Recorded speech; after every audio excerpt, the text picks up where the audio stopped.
Oh my God, I'm so sorry. I know you've been trying to call me all day, but girl, he just left, and I had to wait till he left to call you because I know I said I was gonna break up with him, but last night he did like a full 180. He was an animal.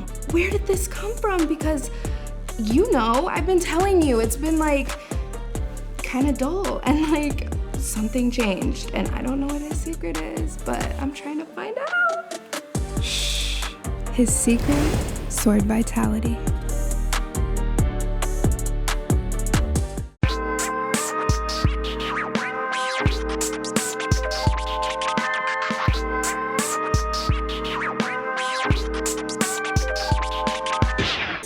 Another episode of TFU. Yes! Let's go. We got another one here. I still hate TFU. I know, but Alejandro wants to make money. Corporate America, you know? TFU. You guys know what that stands for. We got actor, DJ, producer, rapper, podcast host of Surrounded by Idiots, much like myself in this podcast every day. I think he's shooting at us right there. Maestro Harrell in the fucking house. God damn. You know, y'all know I smoke too much weed. Y'all know I smoke Definitely smoking too much weed. Yeah. Hey, stop saying I'm on drugs, internet. I'm only smoking weed. He looks like a crackhead to me. Let's move on. Oh, man, the internet's been roasting me lately. I don't know. It's been tough on you. Why would they do that to you? Well, Alejandro cuts all the videos, so I don't know. He's been here's the thing. He's been putting before back to back out on me. Not too nice. He went on a rampage calling Angel Reese and Sha'Carri Richardson ugly bitches, basically. Oh, is that kind of like, remember the those some nappy-headed hoes? Remember No, it's fine. We can address that because that's how the internet feels now. That I just like I hate all black women first or something. of all, let me just say this before we get into, because everyone's criticizing Josh, and then it starts to drift over towards me. So now I feel like I have to say something. If it was just on him, I wouldn't say shit. Exactly. But anyway, I'm gonna tell you guys right now, probably the least racist person in the world is Josh. Oh, God. I'm way more racist towards white people. way more racist He only towards white keeps me people. around to do random things for him around the house. Josh is not racist. And if he says someone is unattractive, it just means they're unattractive to him. Right. I didn't have an issue with him. I didn't think of it that way. I just was like, we were talking about Angel Reese. I also think that Clark bitch ugly too. Oh, and yeah. Everybody in the comments like, let him talk about Kaylee. She ugly too. No, she's unattractive. But see, here's the thing. I wouldn't say the other two are ugly, but what I would say is, I mean, I feel like they can be a little too done up at times for my taste. You know what I mean? No, with that's the Sha'Carri and that's the hair and the nails, sometimes it's a bit much. Angie the biceps are too much. Sha'Carri got Sha'Carri, I get it. She got abs. She runs. She runs. Yeah. Well, run her ass the other way, because I don't want that. But Caitlin Clark, if I got to take those two or Caitlin's just like good old Nebraska. I'm from Nebraska. Are you really? Yes. Why would you say Nebraska? I don't know. See? Why would you say Nebraska? That's not the standard. Apparently, that's where the horrible women are. Damn. The whole state. Damn. Out of all the states. Get his ass, Nebraska. If you guys are watching, you heard him. You guys look like Caitlin. Or what's her name? Is that her name? It's Caitlin Clark, right? It's Caitlin Clark? Yeah. She just based. Gosh damn, did you smoke just before you walked in this motherfucker? Well, I was about ready to stumble over into Caitlyn Jenner, and I was like, wait, is it Caitlyn? He I was like, always who's the takes most a famous risk. Caitlyn? She could be in the WNBA. Jenner? Yeah. Yeah, like Joanna, man. Isn't it amazing that they made that movie and now you could never make that movie again? You can like Joanna, man, in that era, that shit was hilarious. Everybody had a good time. Right, it was a right. fun little movie. I had a good now time. it would be like, oh no. Daily never make Wire so many made a things. movie like that though. Daily, yeah, but But it's like, it was it's not like- mainstream. It's not it wasn't mainstream, and it was like not good. Yeah. Like it wasn't funny. Like Joanna Man was hilarious. It was funny. It was fucking hilarious. Joanna Man. Yeah, Joanna Man was great great. movie. Yeah. But also there was a lot of you being an actor back in the day, and I've been watching Martin a lot lately. And you know Classic. Martin, you know Shanae is one of the yeah. greatest characters of all time. But now there's this thing about men dressing in dresses and it being some sort of ritual or thing. But that was never, and like almost all major like. Everybody who ever played multiple characters in a movie dressed in a dress or some shit like that, from Jim Carrey to Eddie Murphy to everybody who's ever done it, and now it's this big Robin thing where Williams. it's like, and now it's like this big thing. It's So is it a ritual or is it just acting? I think it's a mixture of, and I think the industry likes to do this a lot, of testing the water, seeing where you are. Seeing what you're willing to do. How bad do you want this? Right. Where is your dream at? So I think it's a little different when you say like an Eddie Murphy or a Martin because they're writing this stuff. So you know what I mean? It's like they are in control of what they're doing. They also have these ideas. It's a little bit different. Yeah, same with the Wayans brothers, like he was talking about. Like we just, you know what I mean? They're And doing it. nobody's This is making their us do shit. it. Like their IP. It's fine. You know. Yeah. But I will say, let's be real too, though. These are all very smart people. Do they know what things tend to do a little better or what things will get a little bit more money? Like I don't think Martin minded it as much when he was doing Martin. I do think by the time he did the third Big Mama's House, he was fucking burnt out. You know what I mean? Like it's a point where it's like one Big Mama's House, cool. Right. Two, hi. And it's like y'all gonna keep giving me $20 million to do And this? I feel like Eddie Murphy's was always in a sense that he was like the whole fucking family. He's a whole family, so it's a little It's like different. He's got to do all the But parts, I put it this way. Like, But Brandon T. Jackson having to do it in the third Big Mama's House, that's not the same thing. You know what I mean? Like there's a lot of, as we've seen, I do feel like it happens a lot to black male comedians. And it's kind of like you know. Have you been in a role where they wanted to put you in a dress? Not a dress, but I did an ABC show and they had a joke about Medium with Patricia Arquette.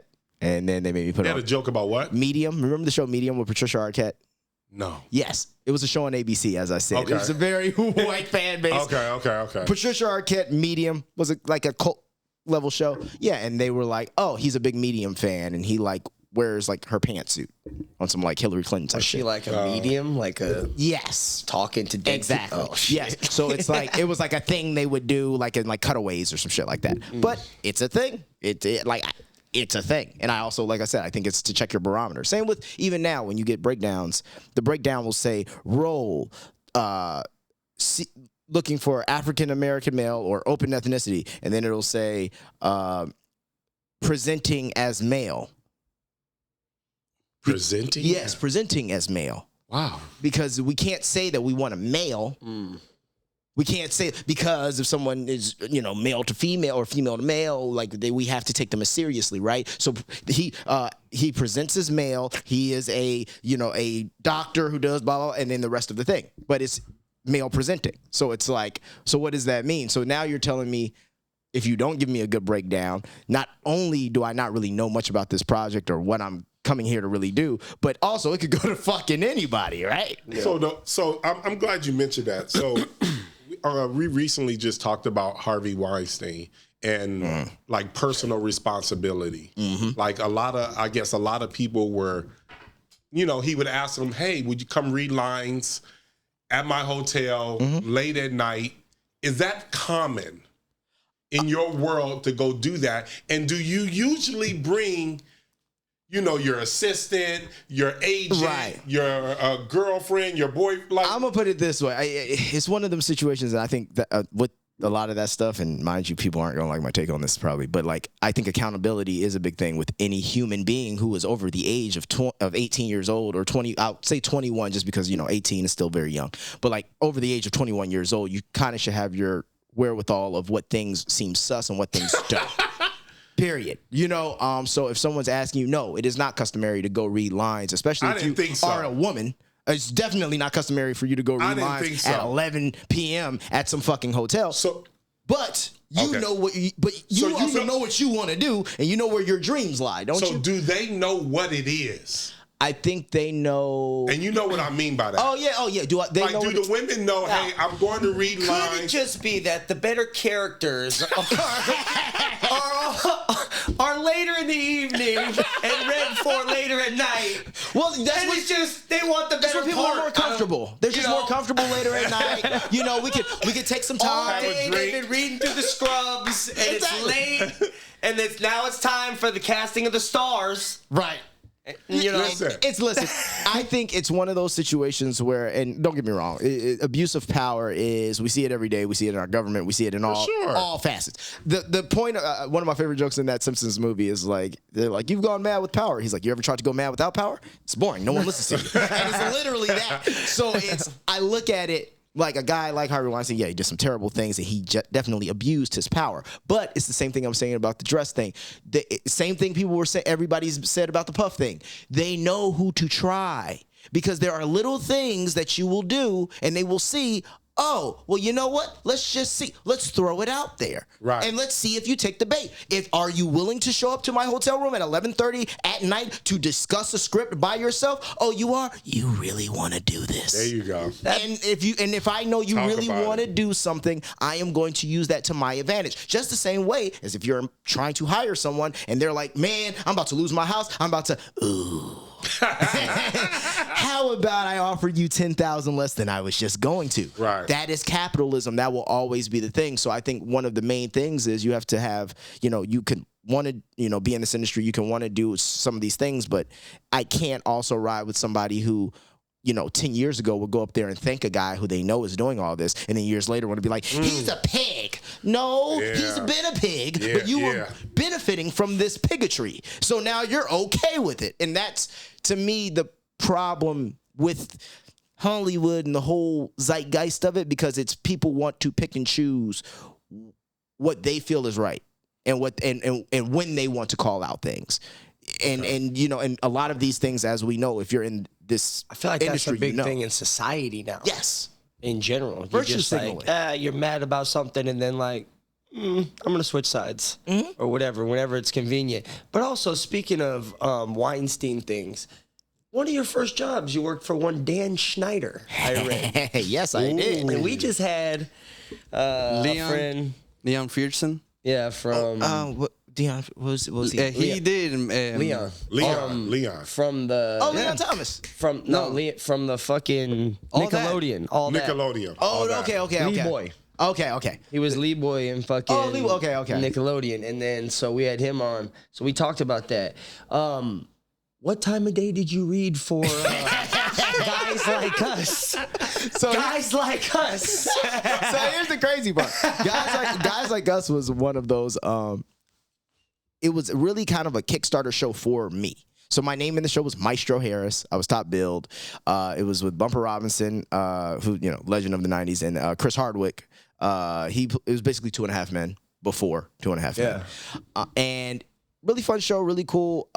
It was built as a launch pad to, I was like hot doing a whole lot of like Jay Leno shows and Maury Povich shows, like performing, doing all this kind of stuff. Did the Michael Jordan commercial. So it was like, hey, launch pad for this kid's whatever career.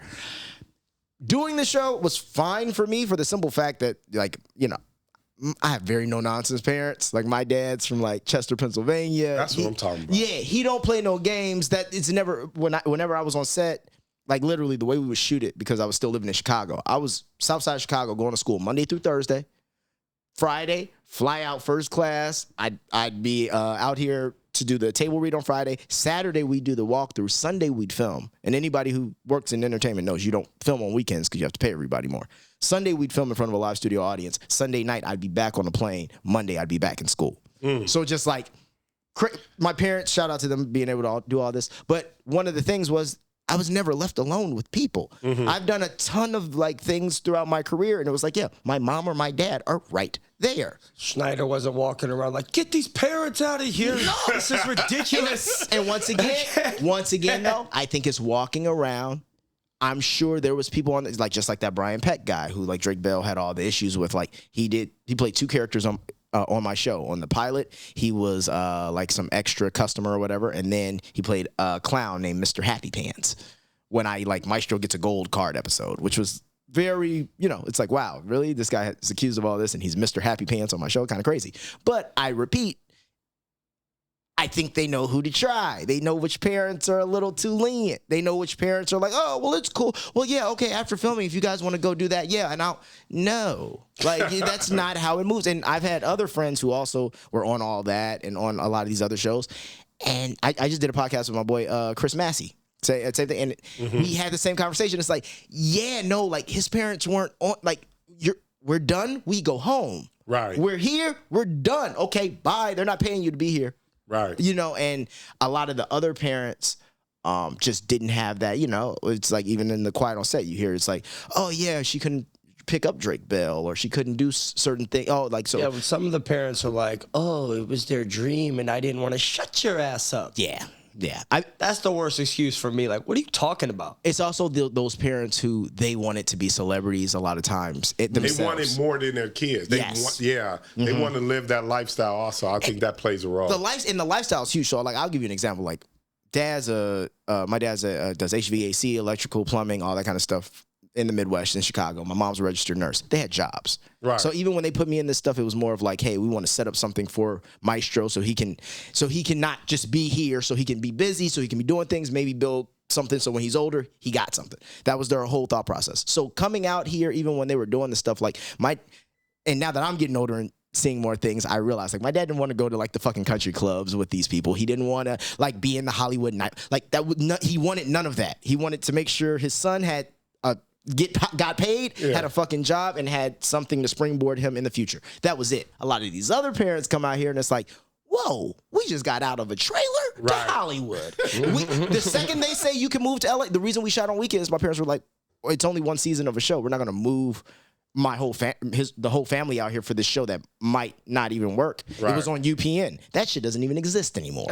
So it's like the wherewithal, but what parent realistically, if you're going to be making over in 98, over 20-something thousand an episode, is going to be like, yeah, no, we're not going to do that. We're going to stay here. And then if you want to work around him, they're not going to do that. So once again, that's not the parent you try. Right. That's not the kids you try. Yeah. But the person who moves their whole family, yeah, maybe. Speaking of, you're from Chicago. Yes, sir. Midwest. Maybe that's why you said Nebraska. I don't know. It's your neighbor. And you're like, man, people from Nebraska fucked up when they come over here to Chicago. I've never seen one good-looking bitch from Nebraska when they came to Chicago. I don't know any people that's the funny thing. You say Nebraska, you just think, I'm not, who would I know from Nebraska? Me. You. Me. No, there you go. Anyways, you were over there winning most talented child under 12 years old 3 years in a row. Yeah. What does that even mean? Yeah, that was what kind of award that is was that? In Did that get you noticed by, No. It was like the Chicago Music Awards. It was like a award show I used to do. So when I was younger in Chicago, I used to do a lot of performing around the city. So like the Taste of Chicago, I would perform at that every year. Also, when I was saying like I would do Jay Leno and all that kind of stuff, I had this like, my dad was very smart. I had this like basically gimmick where I would go sing Motown and like Jackie Wilson, Elvis Presley songs because I was So you're an artist also? Yes, artist also. Okay. Well, that's where Maestro comes. So my real birth name is Maestro. My parents named me Maestro because they were like, my dad was like, entertainment. He's going to do entertainment. That was the plan. He was trying to sign me up for piano lessons before I was even out of my mom's stomach. Like he was like that. And then once I got like 3 or 4 years old, and I could like form words, and people were like, "Oh, he's kind of a cute kid. Like you should put him in commercials." And then that's where all that started going. So I was always performing. Like even when I did Maury back in the day, before he just did You Are Not the Father shows, he used to do Most Talented Kid Under 12 and like things like that. So I was that's what I was gonna ask you too. I was like, what, were you a dad on that motherfucker? I was like, you were the kid in the back? Like, he is my father. Could you imagine? I was like, God, that would be tough. I was like, I thought those were real. Yeah, no, so I was doing all those performances, going up there singing Temptation songs, all this kind of stuff. So that was like in the city of Chicago, I was just a well-known, performer, and I also did like motivational speaking. Like Western Union used to have this study buddies reading program. So how old were you when you were like speaking to high school kids? Like you said, you went to different high schools, right? Yeah, well, not high school, like middle schools, elementary schools, but I was like 9, 10. Just like, you guys can do it. You gotta accentuate the positive, eliminate the negative, like show into the affirmative, and don't mess with Mr. In Between. Did you have like a team and dancers and shit with you? Yes, I did. I had the rated PG dancers who were my backup dancers. I remember shit in the Midwest, fucking people coming through schools and shit. You probably saw your ass over there somewhere in Nebraska. I never went to Nebraska. Oh, damn. That was a place we strayed away from. They were like, we're not going over there. It's too much meth over there. It's too much meth. Way too much meth. Is there like... where's my demographic in Nebraska? I'm not Omaha. There's a lot of black people in Omaha. I wouldn't say a lot, but that's where your demographic would be. Your demographic, I would say. If you had to choose a place, that's funny. You know, that's funny. I wouldn't go to Scotts Bluff. I don't know, some weird shit in the middle of nowhere. Scotts Bluff. That sounds scary. All right, man. So you done a lot of. When you came out here, you played a young Muhammad Ali. Yes. In the movie Ali, right? Mm-hmm. You met Muhammad Ali? Yes, I actually saw a picture with you, I think, on the thing. I met Muhammad Ali. Got to spend some time with him before I shot it. Like, had pictures of him like holding me, hugging me, all this kind of stuff. Yeah. Really cool. Was he ever like, you don't look like me? Could you imagine? But yeah, I did that. I did that when I was 9 years old, and mind you, I was still in Chicago at this time. Like, we shot some of that in Chicago, and we shot some of that Dad's still in like, Miami. I don't know. Yeah, because he's like that lifestyle. Like even coming out here I came out here 17, going on 18, like right after I finished high school, and I really did like in the last 14 years I've been here. I'm like, oh right, no, they got it right, because like the crazy shit I've gotten into being out here is mild in comparison to what I would have gotten into if I were 15 years old out here on a show doing stuff. Like, no, like that whole, you don't know who your friends are. You don't know, like that shit's real. And you got to remember, I did all this shit before the internet. Ali came out, 2001? Yeah, something like that. So like, yeah, we're talking 9/11 just happened, like type shit. So like when you start paying attention, like there was no Instagram page to go check. There wasn't no Wikipedia to go be like, oh, he's so like as I was doing all this stuff, even when I would hit lulls in my career, it would just be like, well, yeah, you had a resume, but if no one was looking at the resume or really cared to connect the dots, there was no. Half the reason I'm able to do the shit I can do now is because I can literally repurpose the old things that I can show, and people go, wait, you were the. Yeah, fuck yeah, I've been doing this for over 25 years. But if you can't show people A plus B equals C, then they just like, oh, okay, that's cool. So where'd you meet Ali at, or where were you guys filming, or where? That was in Chicago, and he was in I met him at like his hotel suite downtown, and his daughters was with him. Michael Mann was there, and yeah, we just literally he just like talked to me a little bit. You know, like the Parkinson's stuff was pretty bad, but like. They set it up, or he was like, "Let me meet this kid who's playing." I think he asked. Yeah, I think he asked to meet me. Yeah, and which was really cool. And I wasn't even supposed to get that role, which is even crazier. My dad had read something, I think, in the paper that they were casting for like background extras for the Ali movie. So he was like, "We going down there. We're gonna see what's going on." Your dad was all about it. Mm-hmm. All about it, man. And then we got down there, the people saw me, and then one of the wardrobe ladies was like, "Who's he here for?" He was like, well, we're just here for the... She was like, has Michael seen him? My dad's like, I don't know who that is. He's like, I don't know. She took a picture. She's like, hold on, stay here. So I guess the kid they had playing Ali, they either weren't happy with or something wasn't working out. Right. And that's literally how that happened. Then we're like, can he do... Shout out to that kid. Shout out to you, bro. You out there. Man, because that was... Shout him out in the DMs. Did you have any interactions with Will Smith? Mm-hmm. I got to another person. I didn't film with him, but I got to meet him. Got to go in his trailer. He has this back in the day, 2-story trailer. Like, insane. Stairs, the whole, like, yeah, there was like a whole playpen like on the second floor for like Jaden, because he was a baby kid at the time. Yeah. You look at him and you're like, that kid's gonna be. Oh yeah, like I'm walking in. He's really got something over there. He's over there in the fucking crib doing some crazy shit. I'm gonna be like, yeah, and you're gonna have another one named Willow. It's gonna be great. Imagine if you do all this. But Jada was there too. Wish I could have told him some things then. But you should have hung around a little longer. Yeah. I don't know how young you were or what she was going for back then, but my name's not August. Forgive him, Jada. Forgive him. I meant a few years. Hang around for a few years. Yeah, I'll just be at the house. You know? Remember me? I was a young Cassius Clay. Did anything crazy happen on the set that you'll never forget? Craziest thing. Anybody get knocked out? Okay. The funny thing is, you got to remember. So I'm in flashbacks, right? So the two scenes I'm in is one. It's cold as hell. We shot in Chicago, and I'm walking on the bus, and it's like a segregated bus. So you see like whites only, and then coloreds in the back, and then some guy's reading the paper, and he's reading about Emmett Till. And so, so I'm walking up, I see the paper, and then the guy kind of like puts it in pushes the paper in my face, and I'm kind of like, whoa, because I'm like, as a kid, I guess that was the first time he realized, like, whoa, like this is how we're actually treated as a people in this, like, what is the, and that was, I'm sure like that whole Jet magazine article with that was, it was the first time it was shown, like, this is what's happening. So we can either get in front of this or not. So that was a cool scene. Second scene is, me and I'm watching my father paint a white Jesus, and I'm like just looking at it, and I don't quite because he would paint for churches or whatever. I remember that scene. Yeah, and I'm looking, and I'm like, I don't quite understand why Jesus is white, but I'm just. And fun fact, I used to before I shot that, I was like, man, after seeing Breaking Bad, I was like, damn, I gotta work with Giancarlo Esposito. He's one of the best actors ever. Like, he's so good.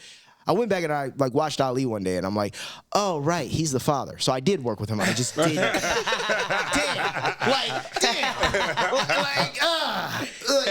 you just wish you could.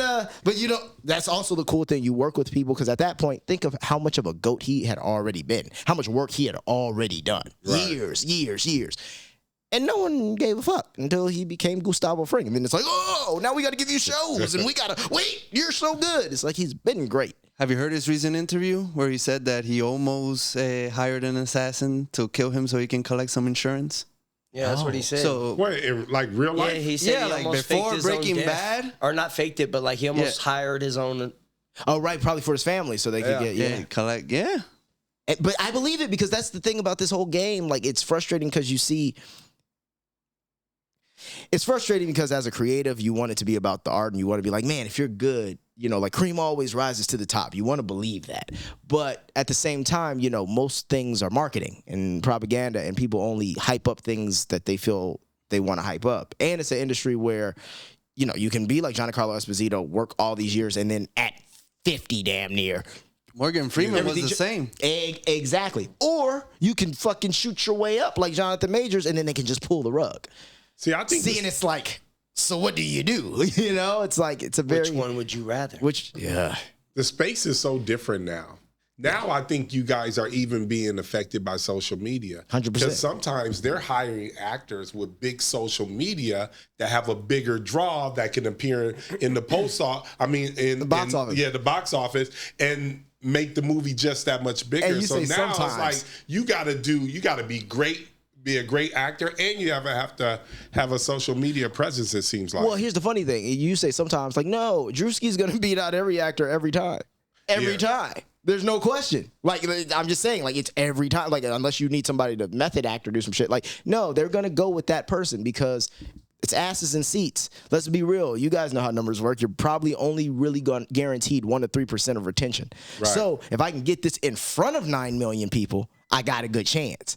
You a good actor, cool, nigga. Nobody knows your name. That's another reason why I went into like focusing more into the social and the internet space, just for the simple fact of I see who they're casting in movies. I even see the kind of movies they want to make because there's IP attached to it. So it's like y'all aren't creating anything anymore. Y'all are riding trends. It's just like the music industry and TikTok. Y'all are riding trends. That's all y'all whole job is. So I can't sit here and wait and try to, hey, knock down your door because I'm so good. No, I need to have numbers so I can go, okay, no, but you know that I got 2 million followers. And so that means if I got 2 million followers, 10% of that is what, 200,000? You know what I mean? And then 1% of that is still 20,000. So that's still 20,000 motherfuckers who going to check in just for me. Right. Guaranteed.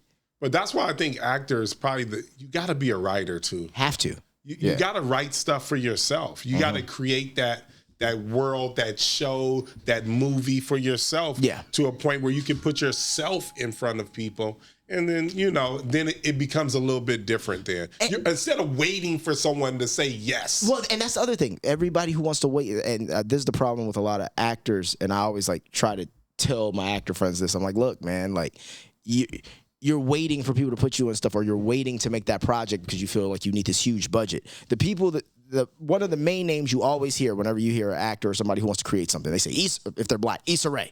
Issa Rae, right? But Issa Rae did something that none of y'all want to do, and that's make a fucking YouTube series. There you go. You feel me? She Talk made a about it. YouTube series, and then she sold that shit. Shorty who does Abbott Elementary, she was making fucking BuzzFeed videos. They were kind of trash, if I'm being honest. But you want to know something? They got better over time. Right. And she was letting her shit come out. And now she has Abbott Elementary, and she refined that shit on YouTube. But they don't want to go to YouTube because they feel, which I did for a certain amount of time, you be feeling like, man, but I've done all the right shit. Like, I've done all the real shit. This seems like beneath me. But now that's the game that the studios are playing. You know what I Right. mean? Like, think of every movie you watch. You can name more niggas from the internet than you can name the people in these movies. That's true. In fact, think of any show you watch. Even like a show like Succession. I'm sure we've all watched Succession, right? Right. Can y'all really name me the actors' names in Succession? Not at all. And there's some great I don't even know what actors the in fuck there. that is. No, it's on Showtime. It's on Showtime. No, HBO. It's HBO. No, it's a great show. Got It's a pay good extra for show. that. show. It's You about. gotta It's pay about. extra for HBO. I ain't getting that shit. I already got 12 apps costing me fucking $87,000. But HBO is the best out of all of them. Is it? It's, Yeah. well, now it's not even HBO. It's Max. It's Yeah, Max. it is I Max. got kids. It doesn't. I got Disney, Netflix, HBO Hulu. had He Crash can't Box. afford it. The bundle plus Yeah. I need a whole bundle, and then we're just back to fucking cable. that. And, well, no, and that's the other. That's all I'm saying. If they're trying to sell shit with people that don't sell shit, and I feel like that's the issue. Why, as an actor, we see so many times we walk in, watch things, and we're like, oh, that's the guy from, and that's the guy from, and it's like, what that role could have went to somebody who people love Right. saying that, but no, it couldn't, because this person is known and you are not. So what's going to create engagement or spark engagement when people are scrolling on the phone? The person they usually see on the phone. Right. You know? But I think, like you said before, the internet evens the playing field. It evens the playing field because now you can create your own show, do your own thing with your own cast of friends, and create this thing. And like you said, you get better gradually. Right. The shows that you're doing, they're gradually getting better and 100%. better and better, and people start liking more and more of them. And then all of a sudden, you know what? People start noticing you on the streets. And then that's when they'll start to call you and start putting you in a certain position. Right. No, 100%. It's out of sight, out of mind. And people want to see people who are building things because, like I said, nobody really wants the studios and everybody. Like, film isn't as lucrative as it once was. You know what I Right. mean? Making albums isn't as lucrative as it once was. So now they're like, okay, what's these smash and grab tactics? How can I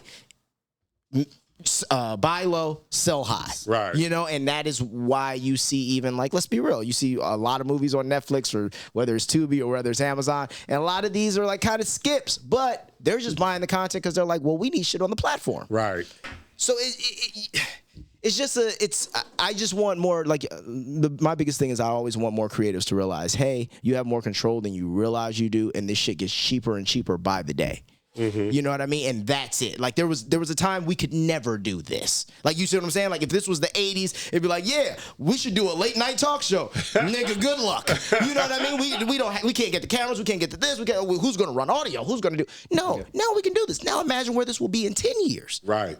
15 years. So. TFU sitcom coming soon. A Day in the sitcom? life of AD.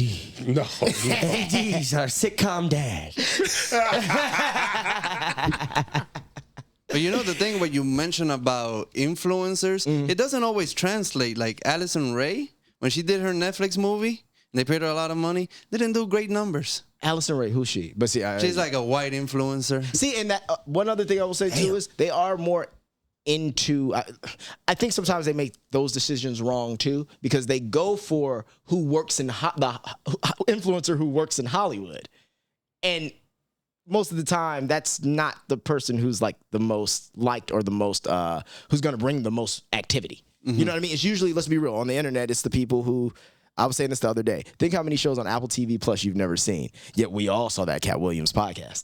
Right. And I guarantee you that costs way less money to produce than an episode of Severance. Yeah. You feel me? So it's like, it's I feel like sometimes they go with the person who they're like, oh, we would like this to work, but that's not necessarily the person who everyone would come see a movie of.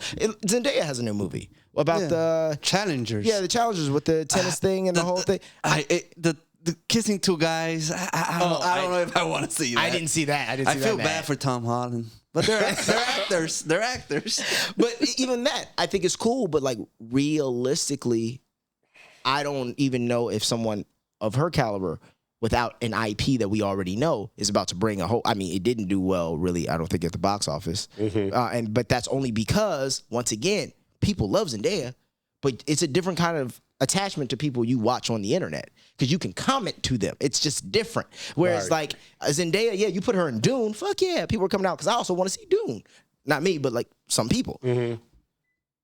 Something like this is kind of like, okay, it's also not a movie I kind of got to see on a huge screen. You know, I kind of could wait till this come on the, you know, the Fire Stick or like, you know, it'll be on Netflix in a matter of time, right? Like, so I think that's an issue. And plus, the movie's too damn the only expensive. tennis movie that really did well did the one about the Williams sisters. Did it do well? Oh, yeah, that was a good movie. Any other tennis movie?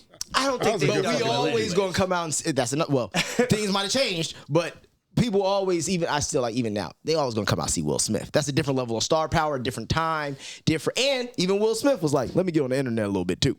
So you think Will wasn't in it? Like, it's fucking tennis. Well, it would have been. Like, it would have been. Who are these two girls who are playing Venus and Serena?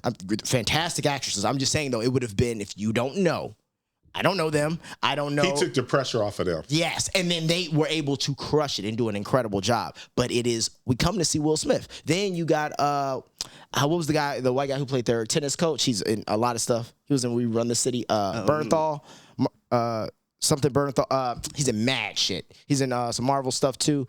I'll look it up. Okay. I ain't seen the movie since it came out. I don't be watching as many movies as I used to. Speaking of that, and you also played Little C's, I saw, right? Mm-hmm. What is it like playing? Muhammad Ali was alive when like you played Little him, but like Little C's, you're playing like Little C's, like he was an adult. You know what I mean? So like, what is it like playing someone who's still alive, or did Little C's hit you up? Did you hang out with Little C's? The funny thing did you figure some shit out? Do you feel like you're in the beef now and you're like, man, fuck Tupac? How do you feel? That's playing Little C's. No, playing Little C's was actually cool because I had auditioned to play Little C's in the movie, the first Biggie movie that came out, and I had gotten really close, and then it didn't go my way. And so, you know, as an actor, that happens a lot. You say, oh, fuck it, whatever, you move on. How many auditions do you have to have before? Is it like 6, 7, or is it before 3? you get a role? Yeah, before you actually get the role. Depends on the role. Sometimes, and it depends on how serious the role is. Like if you're going to be a series regular, yeah, that's might be 4 or 5 auditions. You know what I mean? Unless you got the name, got all the things, then it's just, hey, we need you. It's a different game. But otherwise, it's probably like preliminary audition, producers, then director might be in the room. Then if it's like a TV show, then it's like, okay, we got to take this to the studio because, you know, the studio might want you, but then the network might not want you, or the network might want you, but the studio don't want you. It's all these little things. So TV gets really weird. And then they make you test also, which is like the worst thing ever. It's basically like you're doing theater. And imagine doing this also for like network comedies where you know that half the jokes don't really hit anyway. So you're in a room full of 20 people in suits sitting there like this, and you're like, well, what's the deal with that? And they're just like... And you're like, I hate him. Yeah. And then you're like, okay, next joke. Well, Mom, what's the? And you're just, this is terrible. You know, it's nerve wracking. But it's better with drama because at least with drama you can lock in. You can do what you're not waiting on. So laughter. you went to school for acting too? No, never. This is all natural. It's all on job training. Yeah, my parents got me in it so young that it. Unfortunately, I continued to work, and I just learned along the way. I've coached for like a role or two, or like even when we did The Wire, like Robert Chu, who plays Prop Joe, he actually the first few weeks he just worked with us, just as far as like, you know, giving us a little bit Baltimore background, helping us with the scenes, all this kind of stuff. Because also the other kids hadn't done as much as I had done at the time, so they wanted to have somebody who could, you know, help us kind of navigate it. But other than stuff like that, yeah, I just all on job training. Oh wow. Yeah. Oh, and by the way, playing Little C's was fire because like I said, I was supposed to play him in the other movie, and then when this came up, Anthony Hemingway also worked on The Wire, very talented director, but he had hit me up and he was like, "Oh, hey, you got this role for Little C's. I think this would be perfect." Man, it was dope because the scenes we actually shot it right outside of the auto museum, like one of the scenes. So we really reenacted the whole thing of when he pulled out and then the car pulling it. Like, it was eerie because it was like, I was a part of a scene where we reenacted the night it happened. Oh, wow. And we shot it on the same street it happened on. So it's just, to be a part of like something like that. It's like, damn, that's negative history, but...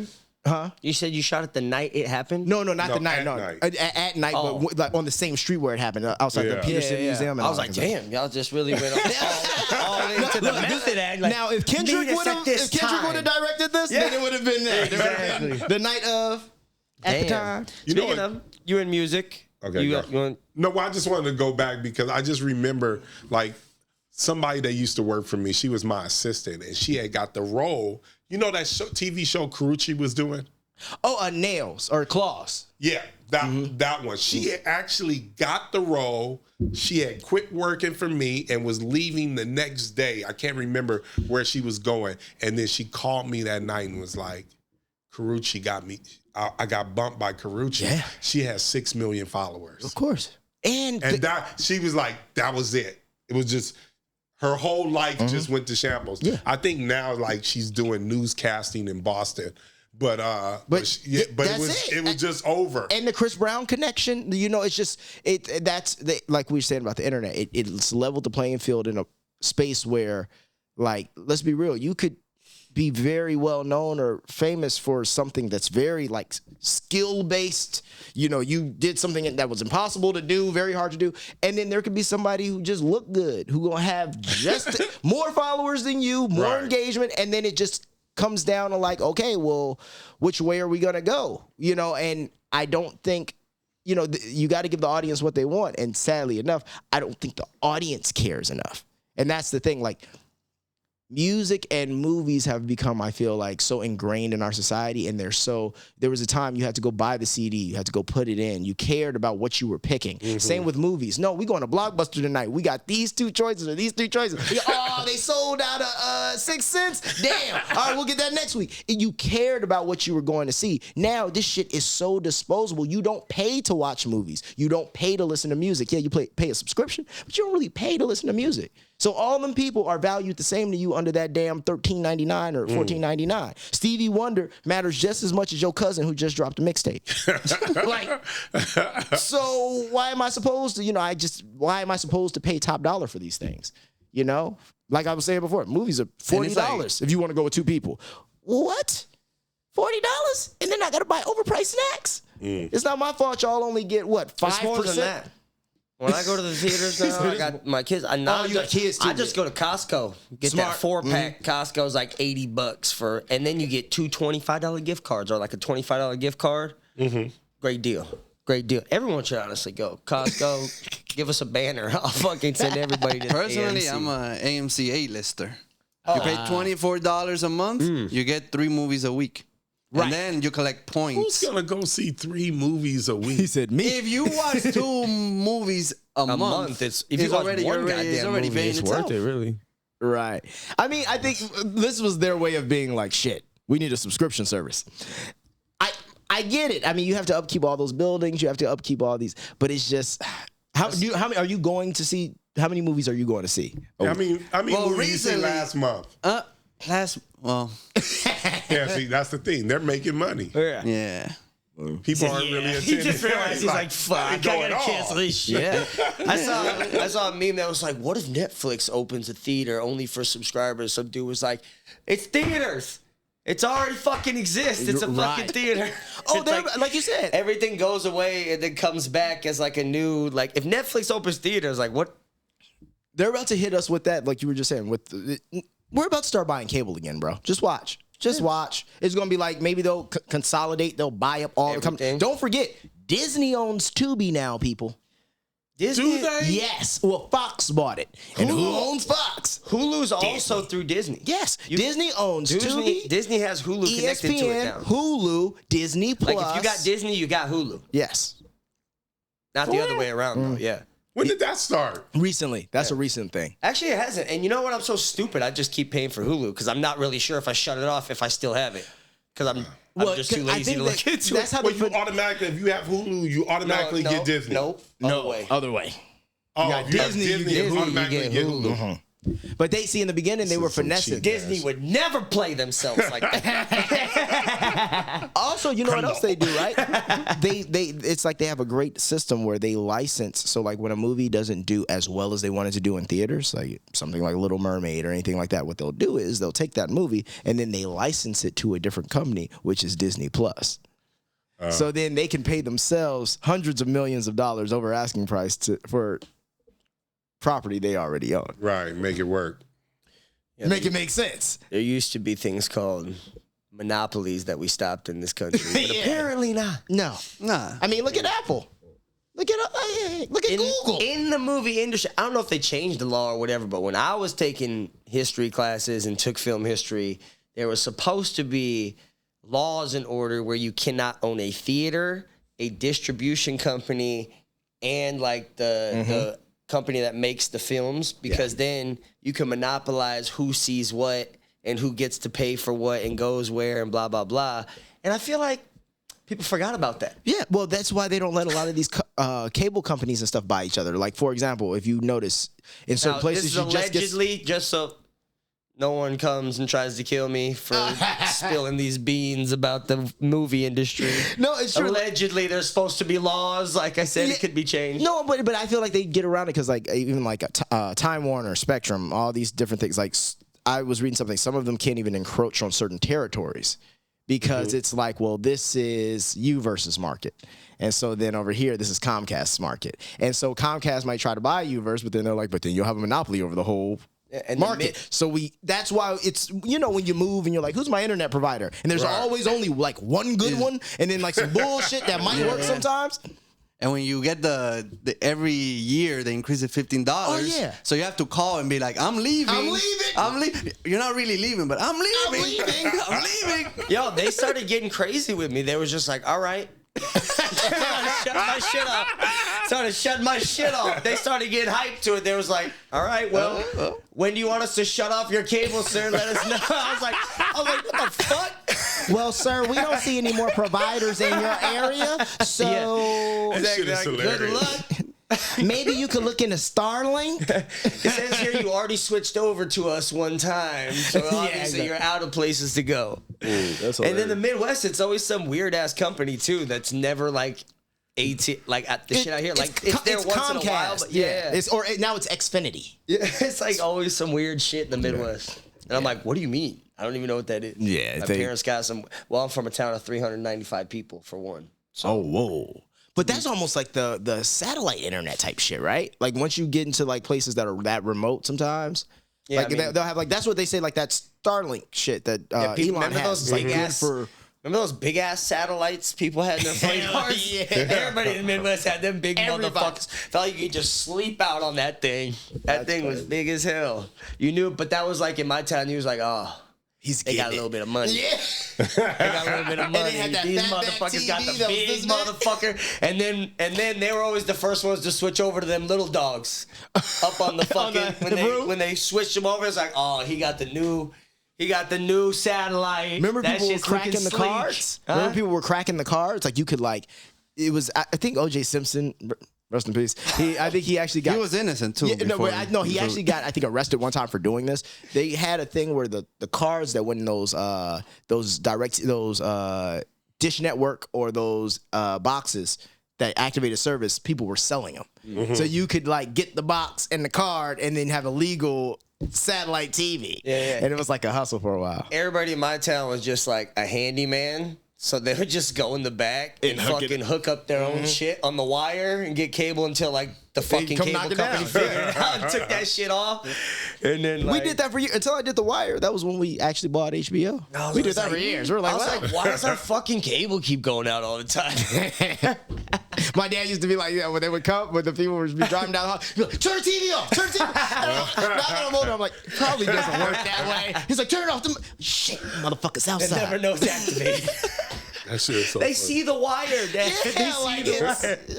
Well, talking about The Wire, how... The Wire. Yeah, that The was a Wire. great Yeah, transition, good Alejandro. transition, yeah. I'm getting better. How was that, the audition? How That was a very one of a kind experience because I hadn't done TV in a while when I first went in for that audition. I had been living in Atlanta. I was doing music stuff. I was signing like Jermaine Dupri for a while and all that kind of stuff. So I was in Atlanta doing that, and then I came back.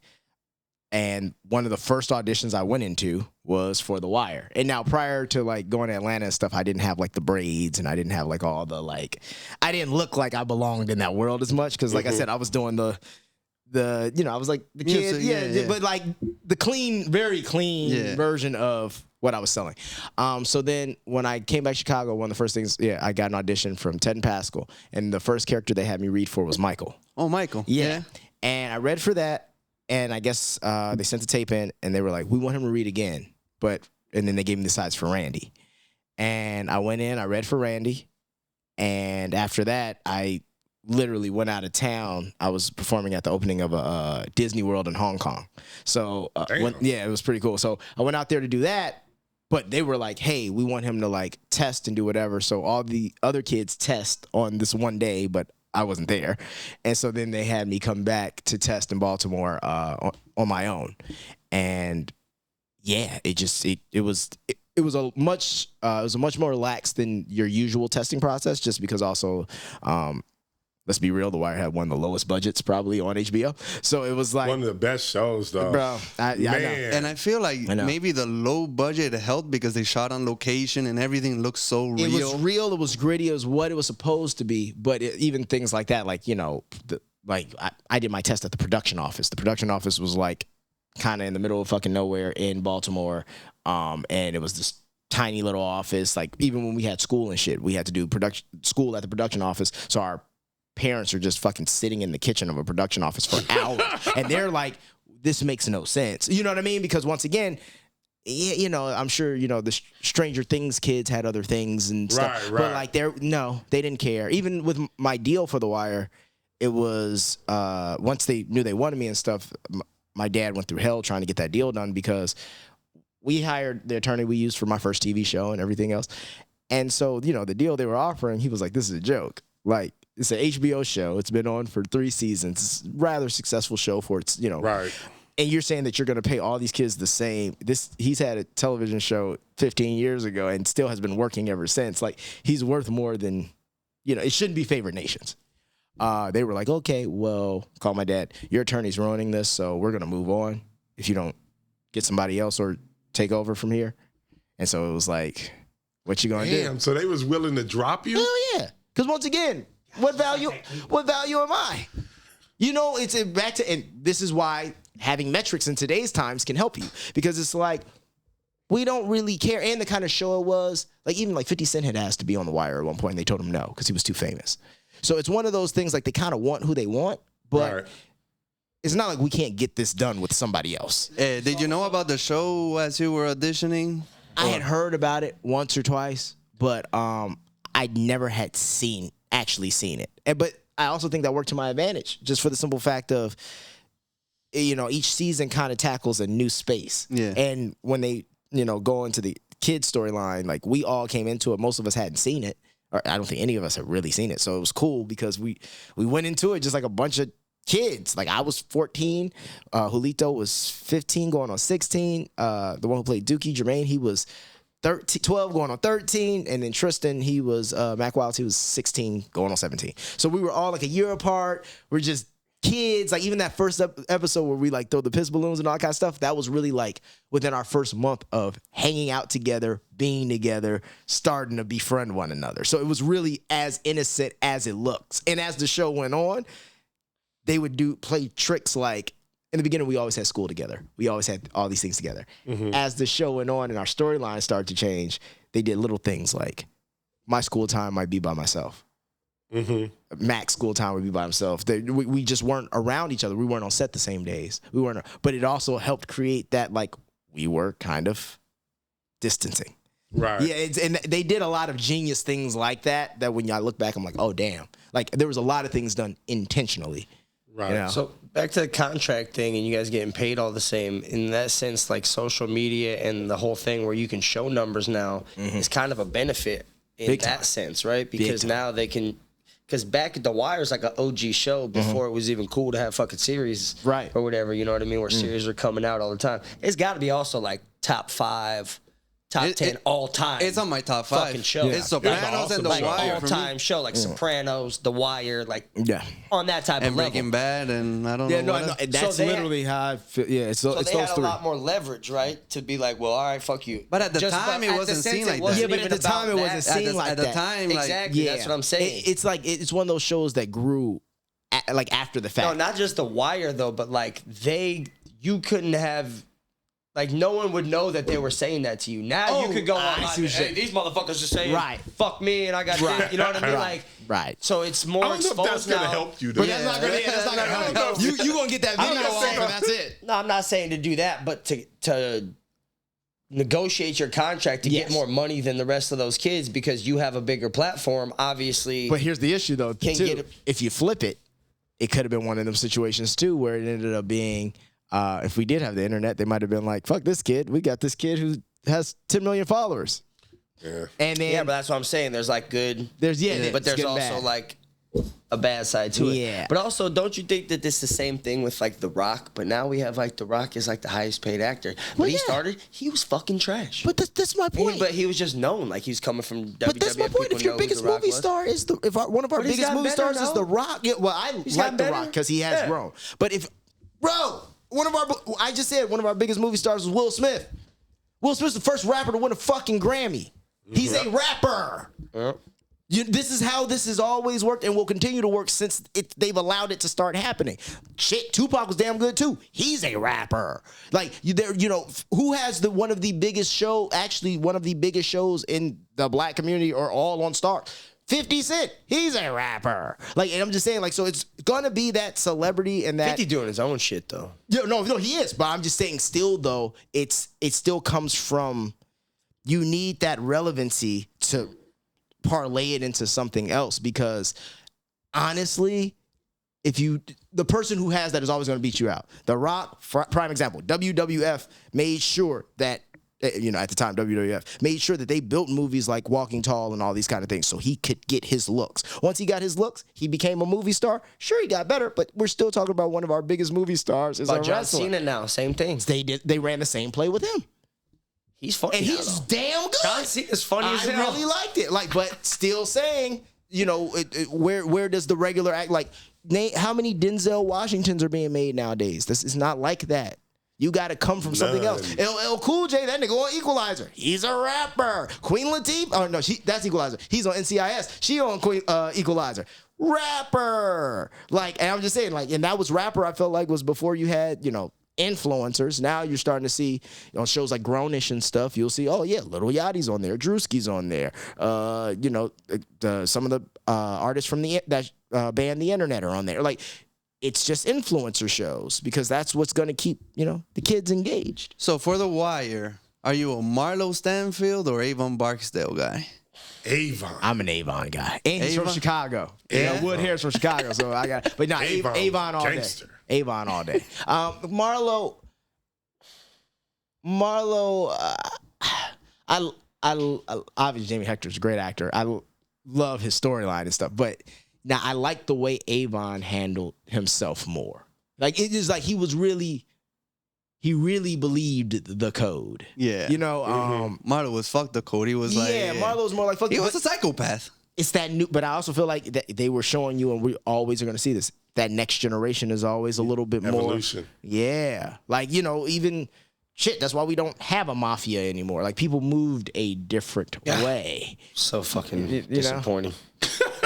I'm just saying, like, but it was also So like disappointing. Like, even think about this: the mafia Kept people in line. Well, even think when people They just started. fuck around in the neighborhood. But think when people just started ratting, like that was like the beginning of the end of the Speaking of that, mafia. Yeah, like, your character. Is your Your character like the biggest rat on earth? Yeah. And I keep seeing I set myself up for that one. every time somebody rats on somebody, you side by side on the internet with their face. I've seen you with Gunna. I I've felt seen bad you for your character. with 6ix9ine. I've seen you out there with all the legends of snitching. There's a Mount Rushmore of snitches. You might be on there. That's crazy. Yeah, no, it's crazy because even in the storyline, people always, they love to call me the snitch, but it's one of those situations where I had to do it. Yeah, I mean, you had to. I'd say the only time Randy, in my opinion, was really snitching was like when he was in that teacher's when he was in the teacher's office. When he said with about the principal. rape? Yeah, but which also, I'm not going to harp on that too much, but I also want to just show how, what year did that come out in? We're talking 2005, 2006. Yeah. And what was it about? And you see how that was still an issue then? Just saying. So Randy wanted to get himself out of a Me Too situation in 2004. Just think about that. It's always kind of been a thing, people. So after that, when he's sitting there, he's like, I know about this. I know. Right. He doesn't want to go back to the foster home, but he's snitching. I'll give you that. In that scene, he's snitching. But it's like harmless snitch. Kid's going to get in a little trouble, whatever. Says he knows about a murder. Sure, he thinks that's going to be his saving grace, but he really doesn't know shit about this murder. He knows literally what everybody else knows. He gets seen talk, like either leaving a police car or people find out some way, but they don't really know what he told them. And it's when you really look at it, it's like, damn, like he shouldn't have said shit. We know this, right? He should have just let it pass. It would have, but if you tell the police what everybody knows, you're not really snitching. You're just like, yes, he was there at 3:00, but y'all know that already. So what, am I telling? No, I don't know who shot him. So what can I tell you? You got in the car. I got in the car. Maestro would not get in the car. I would not entertain. You entertained the conversations with the police. You don't agree with Bunk's philosophy on like it's a community and we need to protect each other? I think that there is, and I'll put this in even the society we live in today. I do think there is a level of protection that we can supply one another, but I also do think that the infrastructure that has been set up to police that isn't always in our favor. So, it's the difference between sometimes it is better to whoop somebody's ass than to, dime them out to the police. Sometimes the consequences might be a little bit different. You whoop somebody's ass, they still have a future. They still can possibly go get a good job. They still can do some things. You get them caught up. It may be somebody who made one slip up. Like, I just think the community aspect, we should try to police each other, but you can't. I don't always believe the other side is going to be as forgiving. Oh. And so it's. So you condemn Randy's actions? Yeah, I don't think Randy should have said no. He shouldn't have said anything. He should have let that. I feel bad for him. He had Dookie had the worst fate, but yours the second worst. Yeah, well, because he tried. I mean, that's the frustrating thing when you see a good kid in a bad situation. You're just like, damn. I mean, you are trying to do the right thing. It's just your environment is literally fucking you. And you're being put in situations that if you weren't in this environment, you wouldn't even be in.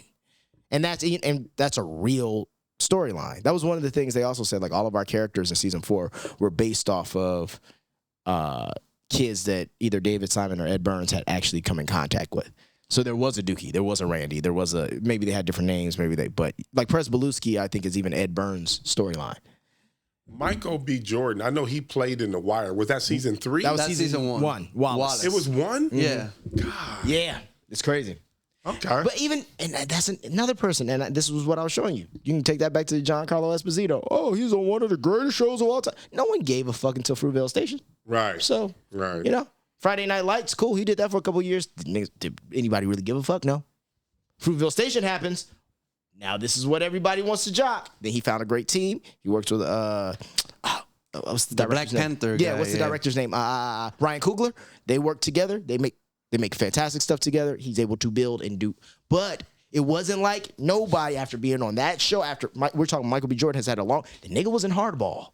Let's not forget these things. Michael B. Jordan was in Hardball? Michael B. Jordan was in Hardball. I'm gonna fucking brain up even more. Michael B. Jordan was in the fucking Sopranos as an extra when he was like 9 years old. In a flashback scene where Tony, if you've watched Sopranos, remember the flashback scene where Tony's like sees his dad committing a crime at like the cutting the finger? No, not cutting the finger. It's remember he gets arrested in the. He's in the trunk. Yes, he gets arrested in the theme park at the carnival or something. Isn't that how a career grows, though? No, but they're supposed to pluck him out at 9 years old. Maybe he's going to be the Black Panther for sure. But at the same time, to have a large career and then not to really get a real break. Me and Michael B. Jordan did a whole episode of Cold Case where he plays my brother, and it was fucking. I know they got both of us for under $10,000. Like, what are we talking about? I'm just saying, I was 16 at the time, so we're talking 2007, 2008. I'm just saying, like, it just takes time to build and grow, but you got to find that piece that people want to jock. If you don't have that movie that they want to jock or they want to move forward, then you're just a good actor, and we'll catch you when you get the thing. That's just that. So how do you feel about being typecast then? Do you feel like people make too big of a deal about it? I wish to get typecast. Give me one goddamn role in 35 movies. I don't care. You will play a great junkie. Thank you. Motorcycle junkie. You'll be my top pick. Thank you. I'll get in that motherfucker. You know what? If they ever do a live action, Grand Theft Auto, you could be Trevor. I don't know who the fuck Trevor is, but put me side by side with Trevor. No. I don't know who Trevor is. None of y'all play the latest Grand Theft Auto. 2K. I'm not a video game guy. Did you play 2K23? Yeah, you gotta. God. See? Yes. We talking about the latest one is it 24? Yeah, but that you one played was 20. awful. I see. 23 was better. I was in 23. Yeah. Oh, yeah. We heard. I was geeked because I still have my Dreamcast. So I've been playing 2K literally in my house in LA. You have a fucking Dreamcast? Yes. I have the black Dreamcast, the sports edition. That's the shit. Yes. Right there. Bro. That's when 2K first came out. Oh, and the computer used to cheat. And you shoot the free throws with the arrows. Yeah. With the joystick. Bro, I literally in LA right now, I got 2K1, Iverson on the front, NFL 2K with Randy Moss. So I'm saying, I've been a 2K head since the game came out. So wait a minute. No. I'm going to test this too. What was the move that 2K did that put NBA Live out of business? You a 2K head. You know, I like NBA Live more than 2K. Well, I did until the last NBA Live that was dope was the one with Jason Kidd, and they gave you it was a 2002, and they gave you the soundtrack with it. That was like the last live. That was I'm gonna help you out. So what happened was, because I played 2K from Dreamcast on, love that shit. So what happened? They had been butting heads. They both were trying to be. I'm better than you, you better than me. Right. And I started off on NBA Live. Yeah. Everybody started off alive, and 2K just slowly popped up. Then 1 year, 2K said, you know what? I know we have the better engine in this 2K. And what they did was they sold it for $19.99 and wiped NBA Live out of business, never to be seen again. The following year, they was out of business, and they was out of business probably for like 10 years. And I think they're slowly trying to trickle back. But that's exactly what happened. You know what NBA Live should do? What? NBA Live should drop their game right now for $19.95 and kill those motherfuckers. You gotta have the best game to do that. Was it the Ben Wallace one? Was it the Ben Wallace year? See, I don't remember who was on the cover. But I remember being cheap. The price was $19. I said, oh, this was genius. It's genius. NBA Live, hit them back. Same move. And then they started because they're selling their game again for like $87.42. Yeah, and they started doing that thing. Remember, they took them out of football, so it was just Madden. There was no more 2K football, right? Because they had bought the licensing, and now they're trying to go back and forth. Like, I think EA Sports, that's a prime example of having market share and just neglecting it. I mean, they need to bring Blitz back. But you know what? 2K, the last one that they did, the last 2K they did is awful. Really? Me and him used to play damn near every single night. We don't really do it anymore. What did they change this year? They changed the engine. They changed the way it plays. They changed every single thing about it. It's awful. How did you get that role in 2K? Man, what's cool was it was just a random audition. And it was When you say a role, I thought you meant he had music on. Oh no. I play. If you play your My Player story, I play Pookie Wallace, who's like Shep. Shep Harris. I'm like his like right hand man, so I'm like talking shit about MP. Okay. My player. Okay. So that was so cool because my homie Patrick Cage had actually done it the year before, and he was playing the agent. And I remember thinking the exact same thing because I've been playing 2K my whole life. I was like, damn, that's dope. I'm looking at Instagram just thinking to myself, that's dope. Patrick's on fucking 2K. I was like, I wonder how this nigga got this audition because like I would love to audition for 2K. Literally the next year, randomly, I get an audition for 2K, and I was like, well, I got to do this because I'm like, if there's a chance to be on 2K, I'm doing this. And I did it, and it ended up working out, and they liked it. And everything from going to Penciluma to filming and getting your face scanned and all that, I was just like, this is cool. Like, just because I'm a fan of this. Like, one of the things I will say about my career and what I want to continue doing is just, I want to keep doing shit I enjoy doing. So even, though, video games aren't the biggest bag because, once they pay you, like, there's no residuals. Bye-bye. So and that kind of sucks. And they scan your face. So could they use your likeness until perpetuity? Speaking of... Possibly. Probably. But, I want it to be in 2K. Somebody's got to talk to those people about that because video games make more than movies and record companies combined. And... I just saw recently that fucking T-Pain said out of all the shit he does, he sucks at video games. The most money he makes is on fucking Twitch. Yeah. Do you stream? Said the most money he makes is on Twitch. The biggest People are check. watching him play and he sucks. He said he'll never win. He said, I don't even know how to fucking play. But he T-Pain. Yeah, and he's funny. T-Pain. That's another thing. We all know T-Pain. He must be fucking hilarious. He's hilarious. He said he's making the most I wouldn't care if he's T-Pain. money. If he wasn't good, but what am I it's learning? not your generation. Exactly. This generation loves like the biggest stars that make money. T Grizzly is eating. But he actually can play though. I remember... And he has his own server. He's serious about it. See, I know he's serious. I remember seeing my nephew for the first time watch another kid play a video game, and I was like, what the fuck are you doing? Mm-hmm. I was like, this is the dumbest. I was like, what are you doing? You're watching him play. Why don't you just play? You know what, though? And then now, that's all people do. Yeah. I mean, I kind of fell fell into it. Just watch people play. I fell into it because the problem is, back in the day, you could pick up a controller and play a video game. Mm-hmm. It's not like that now. This is like you got to kind of play the game and get good at it because everybody you're going to play online or anything is very good. Mm-hmm. Like you can't. So, you think you're just going to? The new Call of Duty came out. I'm just going to hop online. Just got to be better than your 6 friends. Yeah, literally. Like, bro, they're going to whoop your ass to the point where you're like, I don't want to play. So it's almost better sometimes. Like I like Call of Duty. I might not turn on because I'm old enough I might not want to turn on a streamer necessarily. But if I get low key, like if I play one game and then I get killed, I'll sit there and watch the other people play because it's entertaining because they're actually kind of good. So it's a weird. I'll watch T Grizzly play Grand Theft Auto just because it's kind of entertaining. But I don't want to sit here and actually navigate all this shit.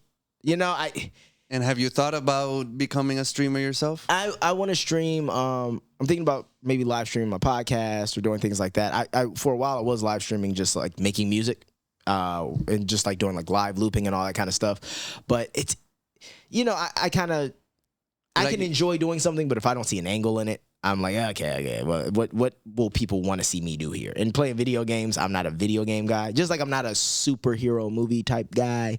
I hate them fucking superheroes. Bro. Marvel movie, I can't stand that shit. I'd be like, I see the money grab too, so it makes me frustrated. Like, listen, those Dark Knights were fantastic. Those are great. The Spider-Man from 2002. I can deal with those. You know what I hate? This is what I fucking hate. I hate those fucking stupid little jokes that the superhero does in the movie, in the Marvel movies. I can't stand it. It drives me like which one? You're like, you're in a serious situation right now. They make the little stupid joke. I be like, I don't get it. It throws me off. Like Dark Knight, all that shit is, I get that. They stay in the world. Yeah, I love all the superhero movies. Well, it's also, here's the thing. I don't give a fuck. See, that's the thing. They're feel entertaining. Like and that's what I take them for. I don't take them for serious cinematic fucking films that are going to win awards. So you like Madam Web? Entertaining. Madam Web is your shit? What? Madam Web? I actually didn't see that. How about I didn't get into that Morbius? one. Some of those side ones. Yeah. I gotta like, if I don't have shit else to watch, I'm like, all right, let me try it. Like, I didn't see Doctor Strange till like last year or some shit. Then I caught all of them because Doctor Strange was dope. Yeah, see, I just feel like the problem with those movies are they're trying whenever you're trying to please that large of a demographic, I'm gonna be like, I'm not with it because you have to please too many people. Like you just have to you have to appease too many people. You gotta remember these movies are for everybody, and when I say everybody, no matter your color, race, creed, they want you sitting in that seat and liking this and watching these superheroes, and they want you to buy the merch, and they want you to. So when a movie has to be that, like I said, when anything has to reach that wide of an audience, I'm gonna be like, okay, there's gonna be a lot of corny shit in here, or a lot of unrealistic things in here, because they're not here to make any kind of statements. Right. As an actor, does it kind of put you in a weird space if they like ask you to do like a gay scene? Usually that's usually that's an audition. You know? So you got to do it twice? Oh yeah. Fair. I've been like, no. I'm good. Just save this for the camera.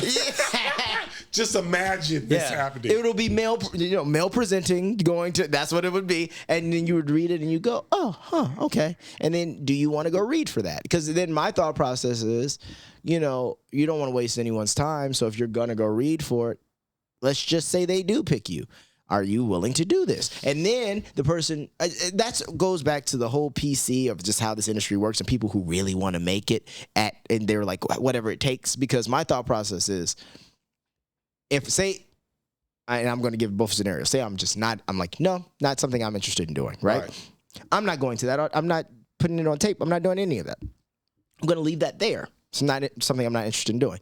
Now, there's a lot of people who would go, well, I'm not going to take it if they give it to me, but it's probably good to be in front of the producers or the cast network. They might see me for something else. You see what I'm saying? Yeah, it's an angle we can take, but let's be real here. Then if you get that call back, they're going to show up, and then they're going to. So now, once again, it's even showing the people behind the camera. Mm-hmm. It's like slowly convince, and you convince yourself. I'm not gonna. I want the practice. You know. You gonna get some practice? Some of the biggest actors in the world have played gay parts. Could you do Let me it? tell you something. Will Smith got a movie, 6 Degrees of Separation. 6 Degrees of Separation, which is, to be honest, it's a dope movie. It's a very good movie. It's a dope movie, but do you see it would have been tough to play that role. Right, but they're actors. That's their life. They can get into anything, and if you're a good actor, I feel like that's how you should be. And only recently has it been a thing of like, well, fuck this guy. He must be gay in real life if he's kissing people. He's a fucking actor. It's the same thing. They keep pulling out these weird clips of Drake, but he was an actor.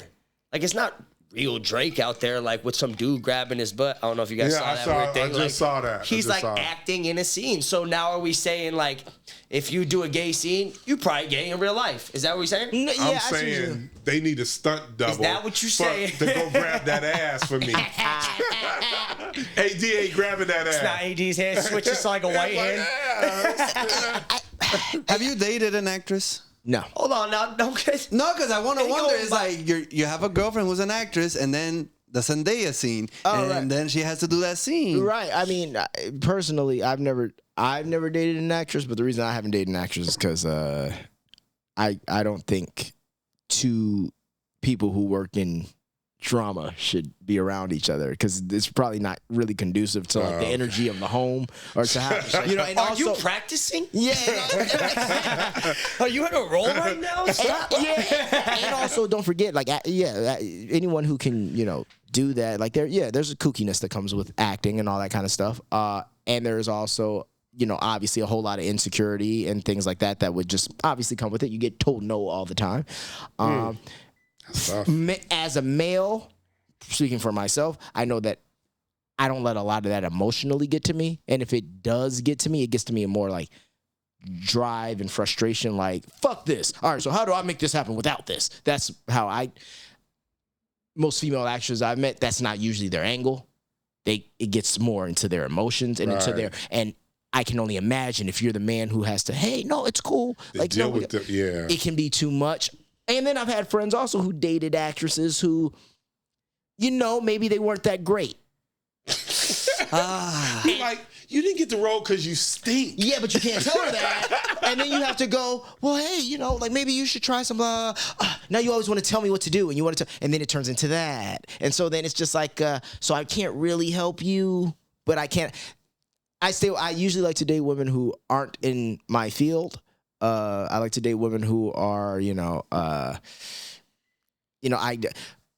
ironically, most of them haven't had jobs. So as I sit here, Women don't work in LA. Trying to think like, what did they do? Yeah. My current girlfriend though, she has a real job. Works with the city. She does like it out of the entertainment industry thing. Great, and I like it because it keeps me grounded. It also, you realize there's regular shit going on in this world, and you're not just in this bubble. Because I also feel like when you date an actress, like, she's trying to get somewhere, and you're trying to get somewhere too. But there's a lot more avenues she can take to get where she want to go than there are for you. So, if you're dating some stunning actress, and some producers like, hey, come at 11, read at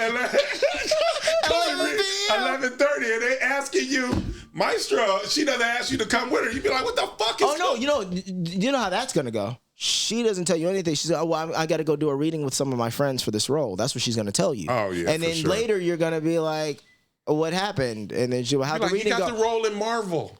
How'd you get that? Oh, and listen, she's leaving you after she get that Marvel role. Boy, listen. I would like to generally apologize to the female actors in the world, as though we're only portraying that they get jobs by sucking dick. No.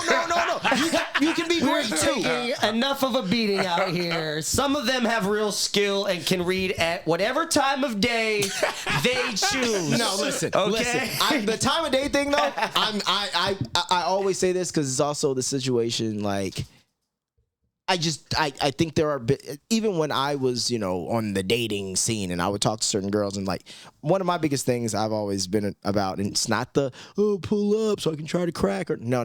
My thing is, I don't know you. And if I don't know you, I don't even know if I want to be in, just like if I was going, like a man. I don't know if, like, I'm just meeting this man for the first time. I don't know if I want to, like, hang out with this nigga in public. I don't know what his vibes are. He might be really loud, say inappropriate shit, not understand the context of, hey, we're at Soho House. Maybe you should stop taking pictures. I don't know. Right. So I'd rather you pull up to the crib, same as any human being. That's what I'm getting at. I would rather you pull up to the crib. We can smoke one. We can talk. We can fucking, what? And then you leave. Honestly, I used to say, come through during business hours. We don't have to, I'm not just going to come to your house. You don't have to come at 9 o'clock. Right. You can come at 2:30, 3 o'clock. But I feel like 9 o'clock is peak creativity. That's when I'm at sharpest. 9 plus. That's when the juices really get flowing. Have you ever been like going for a role and you felt like, am I on the casting couch right now? Is this motherfucker hitting on me? Like, what the fuck is going on? You know what? I won't lie. I've never, and it's funny because I hear these stories, and it's like I don't know if you watch It's Always Sunny in Philadelphia, but it's like, remember that one where Charlie's like, oh, why didn't, or not Charlie, it was Mac. He's like, why didn't I ever get asked? Yeah, that's what I was going to ask. Do you feel bad? Like, you've never been approached? Like, wait a second. Is there something wrong with me? I was a really cute kid. No, you start scooting closer and things like, what's happening? Let's do another for you? No, it's weird because, well, not weird, but I've never had that issue. But once again, bringing it back, I think it's really one of those, you know who to try and you know who not to. It's a certain kind of energy. I walk into a room like this kid was on The Wire. Yeah, don't fuck with him. Wrong show. But yeah, it's like, a lot of even actors of today who are, especially young minority black actors, like they're very soft people. Mm-hmm. They walk into a room, they're very androgynous. Everything is very, oh yeah. Yeah, well, it's kind of, and I feel like when you walk into some of these rooms, they prefer that. Oh. They prefer that. Nobody likes a Dame Dash or a Donald Trump. Yeah. Nobody likes Dame Dash on this podcast. Right. Shout out Dame Dash. Yeah, love Dame. He's a legend in the house. I bring these people up because I feel like they stand on something and they don't bullshit. But that's my point. People don't love that in the game of business, and no, they're rather the person who shuts the fuck up and plays the game. Right. They don't like that. So when you come in and you know, I know when to shut the fuck up, sure, but there's still a difference between me. I don't necessarily have to have that conversation right now. But I'm not the person who goes, oh, this is what everyone thinks in this room. Well, I have to, okay, that is what this is. Then I must have, no, this is, if you tell me that I must abide to something and it doesn't make sense to me, please either explain it or this is fucking stupid. But see, that's why I think all creatives like yourself should write your own fucking show. And that's why you have to. You write your own show, then just go to work on YouTube. Get all you guys have a cast of friends that you guys associate with and be like, fuck it, let's just make our own show. Exactly, because that's the only way you're going to be able to make the content you want. And even when you look at it, you can also, I feel like you can, to an extent, finesse the market or beat the market. Like even when you look at all those old Judd Apatow and movies that Will Ferrell and all those guys did, you can't make those movies now. Can't at all. But they started doing it so like they got in front of that with the Superbads and everything. By the time you couldn't do it, we had made all the gold. So it doesn't, you know what I mean? Right. So it's like if you can figure that out in the spaces of like YouTube and everything else, well, now they're just going to come buy it from you because you're the acceptable one who's doing and taking these chances. It's working, so we can put our brand behind it. But we're not, if you come to us and say you want to make this, we're not, no. Right. This is too, no. Risky. It definitely has to start working. Sunny in Philadelphia. Yeah. They are a prime example of doing that. That shit is so. Remember the crack when they was on crack? Yeah. Man, that shit was so damn funny. But I also feel with the, about taking risk and the cancel culture, I feel like sometimes creators are so worried that they don't take the chances. Because Jerry Seinfeld said it the other day. It's like, oh, I couldn't do Seinfeld right now. It's like, there's already a show, It's Always Sunny in Philadelphia, playing that does way, they take a lot of chances. They did it early. And that's what I'm getting at. Sunny's been on for years. I started watching 2004? Yeah, bro, like 2004. Like I remember watching Sunny and I was in high school, or not even high school. I was like 13, 14. Yeah. You know what I mean? So it's like when you start that early, it's like South Park. Your grandfather did. But if you start now, starting now, and that's the other thing. A lot of people have aspirations outside of whatever. Like I'm one of those people in my mind. I'm like I said, it's that Dame Dash mentality. Like I'm gonna do my own shit anyway. I've always been that kind of person. That's how I feel about things. Not everybody has that, so it's like, one day I want that call from Marvel. So I'm not about to step on no toes. I'm not about to say nothing about nothing because this is what I want, and I will do. Hey, maybe if I gotta play the androgynous Marvel character, I will do that too. And that is how they feel. And it's like that. This is a game they want to be a part of, and it's and also it takes work. It takes work to do all these other pieces. Starting this podcast, at first I'm like, oh my God. Because we had some old strippers and they wanted me to suck her titties. I was like, oh my God. Where was I for this episode? That was a great episode.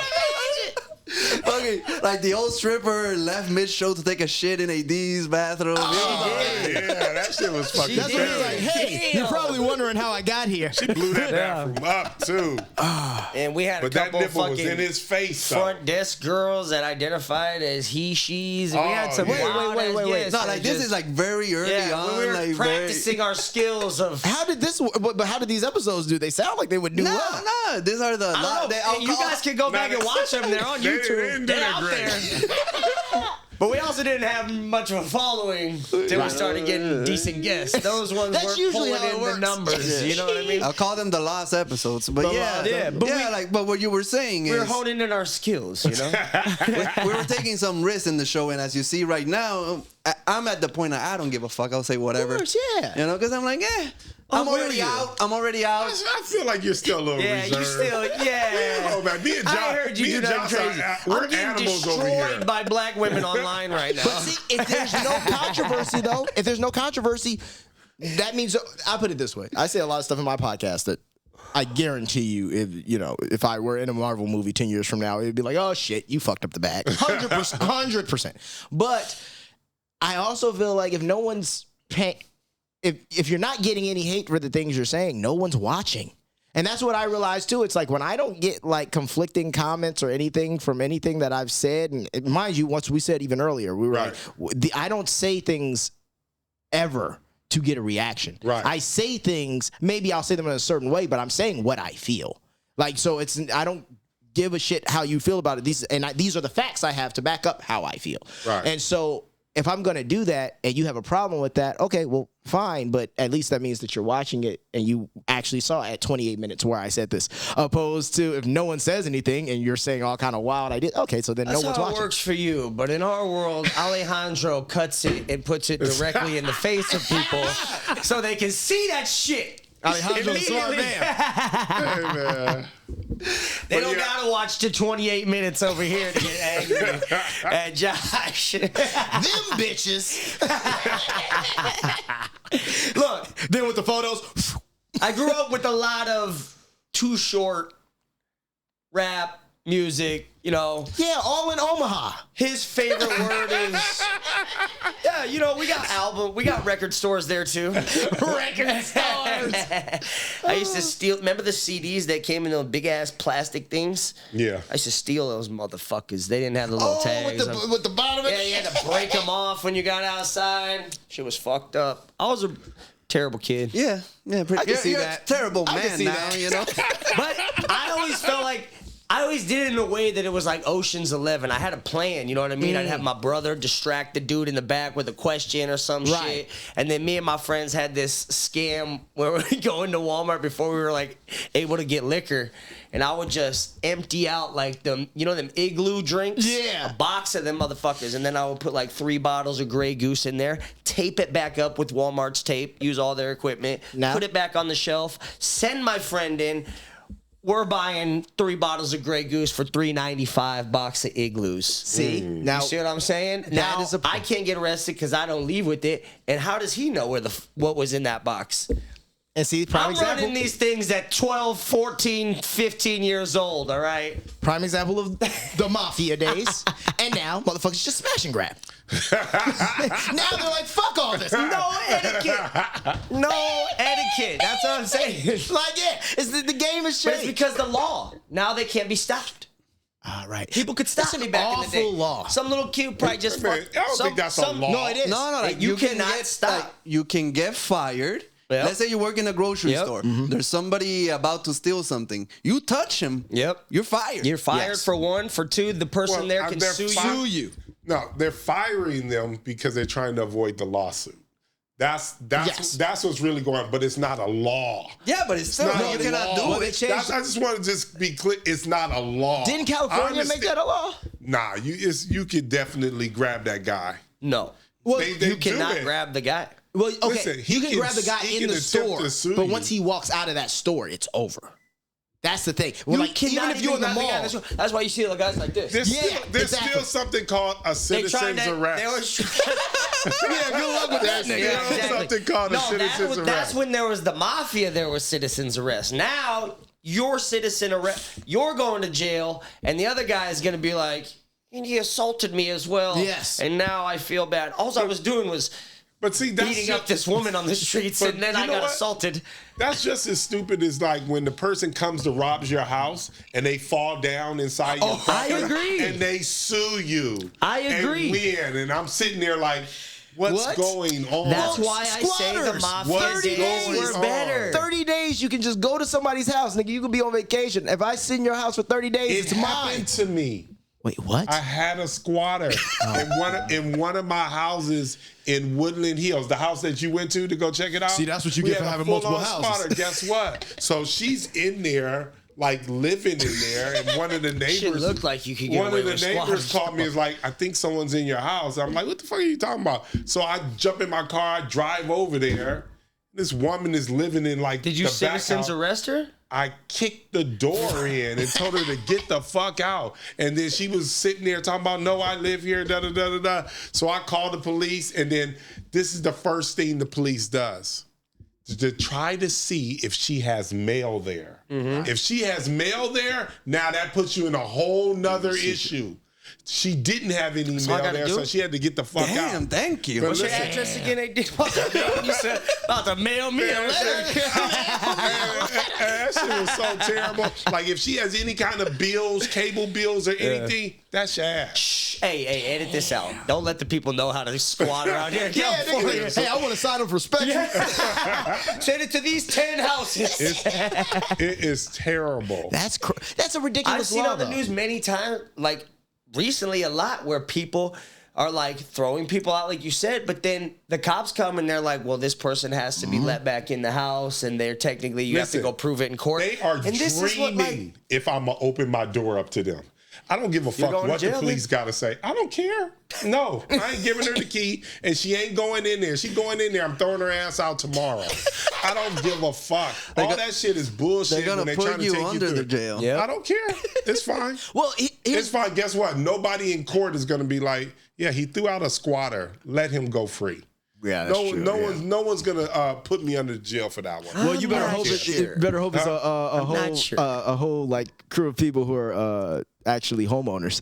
Yeah, people, you hope it's not a whole bunch of people living in apartments or squatters. Yeah, it's like 4 squatters on the jury. In the jury, yeah. Hey, fuck this guy. I've done jury duty, and the people they pick, they're not the brightest. They are not. That's why they're there. That's because the smart ones make up dumbass excuses to get the fuck out of jury duty, or just don't answer the letter. Yeah. Listen, that's exactly what I do. Ain't one motherfucker I would never respond to the letter. What did Martin say? I've done jury duty all the time. I've done my jury duty. Let's just say that. I've done zero jury duty, and I'm never gonna do it. They're coming at him. They can send they be sending me letters threatening me. I'll be like, I don't give a fuck. AD, we're about to take your citizenship, AD. Well, I mean, let's be real. What does citizenship mean these days? Don't get into some sovereign shit.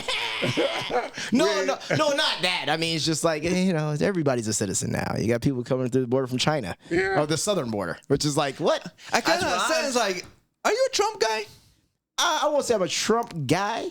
But if you had to choose, I think we have the option. If you had to choose between Trump and Biden, we just had this question between all of us. If I had to choose, ideally RFK. I know. Yeah. But Trump and Biden, really right now, just the simple fact that Biden seems that he can't really form sentences. It's just cognitive. It's and that's the one thing. Even when I have this conversation with people, like I hate being on either side, because I think that's our biggest issue, is that we have a 2-party system anyway. But the fact that we're going to sit here and look over someone's cognitive decline like this, it's baffling. And then the crazy part is, I will talk to people. I've talked to multiple people, even people in my family. And I'll be like, yeah, right. But I mean, I'm like, Trump's not a great option. But he's, Biden, like, he slurs words. He gets things confused. He falls down. All these things. And you know what they say? Well, I mean, Trump's old too. He's not doing too good. And I'm like, wow, you're really gonna you're buying this. Like, you're buying, like, and don't get me wrong, I'm sure Trump is full of so many goddamn preservatives. He will never. They said that he got all he eats is McDonald's and Taco Bell shit and like shit. that. Like, they said he got a new facelift for the run. thank God. He looks good. But I mean, Biden's old. Be looking like a turkey. Once again, it's not even a Biden issue, because I don't want people to think it's a blue. It's a simple. Okay, why couldn't a guy like RFK run as a Democrat? That's kind of ridiculous, right? So he has to run as an independent, and they still won't give him Secret Service you run detail. as an independent, you already lost. You already lost. Which exactly. is stupid in this country anyways. Yeah. Which is, that's the problem with our politics. Yes. But go on. And then, so now you got that problem with RFK, and then, you have Biden's cognitive decline, and then we don't want, the second in command at all that he has.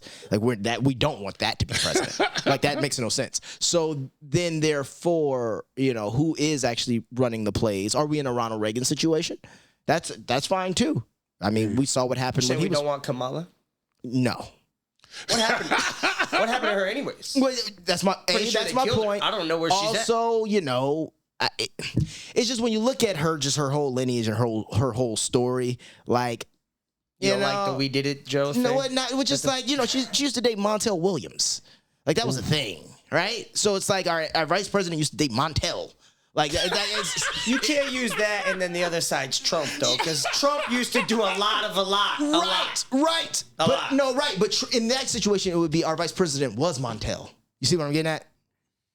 Like, that's what Trump is. Trump is like, okay, yeah, he's a celebrity. He's done all the things. But, like, it's one of those things where, first off, we did have him for 4 years, right? And we weren't in any wars. We can all agree on that, right? I think because, well, that's one thing. I don't think no one's going to fuck around as much when he's there. That's what I'm saying. He might, He's wild. That's what I'm saying. He likes to send shit, Yeah. He doesn't have a problem sending troops. He also doesn't have a problem saying, hey, I just gave you $250 million. I'm gonna need that back with 3% interest. Mafia.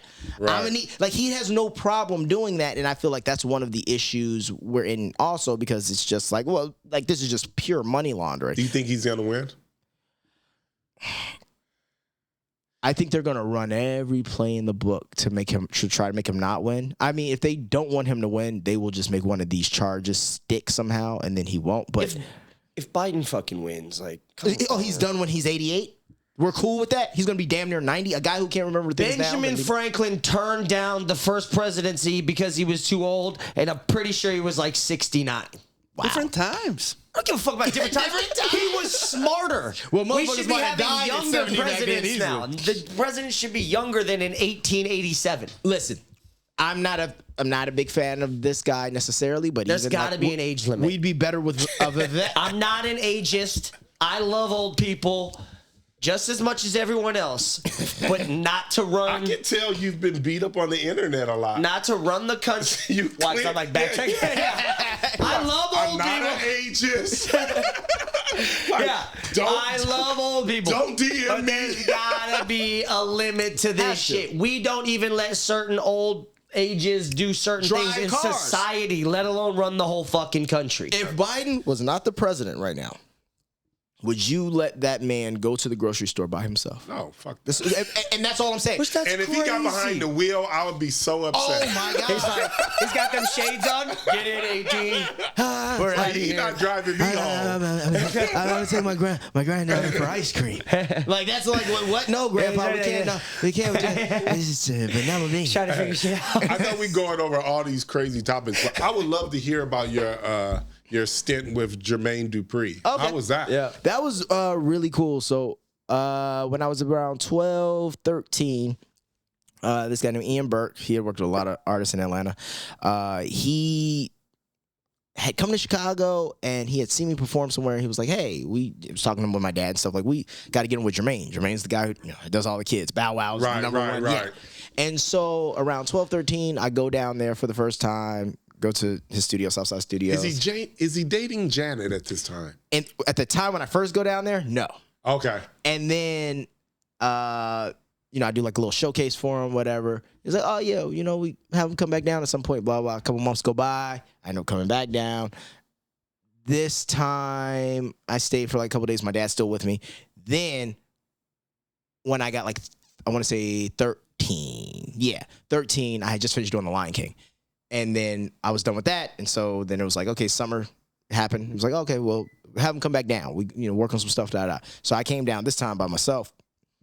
And I remember I was supposed to just stay the weekend. And that's when I was like, man, I don't want to go back to like school and all this shit. Like, this is dope. Like, just the lifestyle you're seeing, everything. I was like, man, like, I want to just stay down here. Like, I it's development, right? So I could be developing. Right. And he was like, your parents ain't gonna let you do that. I was like, no, if it's for work, they will. So then I end up staying down there and living with Jermaine. And so then in this time, like around 13, he is dating Janet. That's what I'm talking So in the beginning, I'm just, at the studio. I'm staying at his place. It's like a condo. He has 2-floor condo.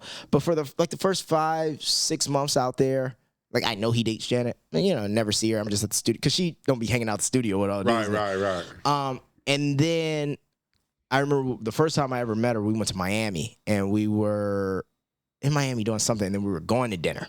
I just remember he knocked on the door. He like, "Yo, let's go." Mind you, I have my own like hotel rooms when we go do this stuff. I'm like 13. Like, this is what I'm saying. So it's like a whole different life. And then I walk out, and then I see Janet. She's like, "Oh, hey." I'm like, "Oh, hey." I'm just like, "Oh, shit. Cool. That's Janet Jackson." And then after that, she starts being around more and more. So then we just got cool. Like, I've been to Jamaica with her. She's like, him and Janet and Jermaine took me to Disneyland, like when I was like 13, 14. Like, all this like kind of cool shit. Like, yeah. And when they took you to Janet Disneyland, hella cool. They took you to Disney. Was that shit shut down? Like when No. Janet Jackson Well, goes we in? walk- Like, how the fuck does Janet Jackson go to Disney? You walk through the back. So even just like thinking of how we got there. So like we took a tour bus to Disneyland. It's like me, Janet, Jermaine, and then like, security, all that kind of shit. They flew everywhere they would go. They would fly the trainers. Jermaine would fly his trainer. Janet would fly her trainer. That's hilarious. Sometimes they wouldn't even work out. Then they would also bring the dogs. So, on the tour bus, he had a bulldog named Yayo. That was like a little all-white bulldog. Then he had Slash. So you're bringing like 3 dogs, all these people, just to go to Disneyland. Then when you get to Disneyland, we walk completely behind the park.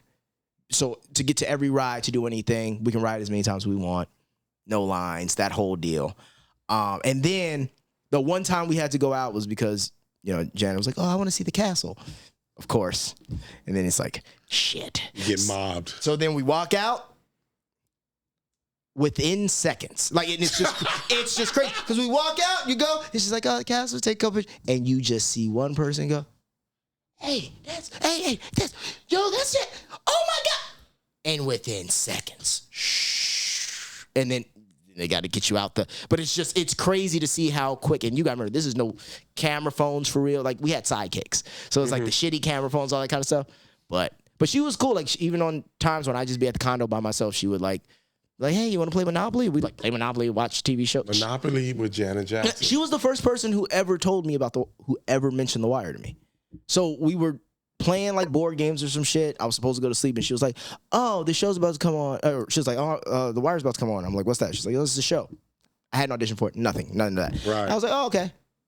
Jermaine calls, tells me to go to bed, so I never see the show. That's that. But like, she watched it. So Jermaine was kind of like your stepdad. Yeah, he was my guardian, like my legal guardian. Okay. So say shout out to that man for not being in no controversy, always bringing up kids in the music 100%. game. 100%. You know what I mean? Ain't no questions about no him. funny I shit. never heard no shit about Jermaine Dupri. I do got a question about Jermaine Dupri. Oh, okay. This is what I want to know.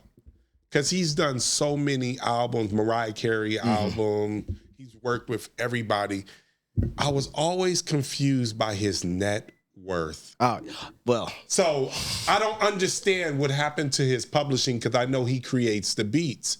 And I don't understand why it's like he'll be worth like $2 million. And I'll be like, what the fuck is going on? Well, first off, when I was living down there in 2004, which was like the prime era of, I think they like me, all the like, I was there when he was doing the Confessions albums. So right. like Usher and him, like we would be at the studio, we play basketball, blah, blah. Then they just start having those conversations. I didn't realize what was going on, but like the conversations that lead to the records, that lead to.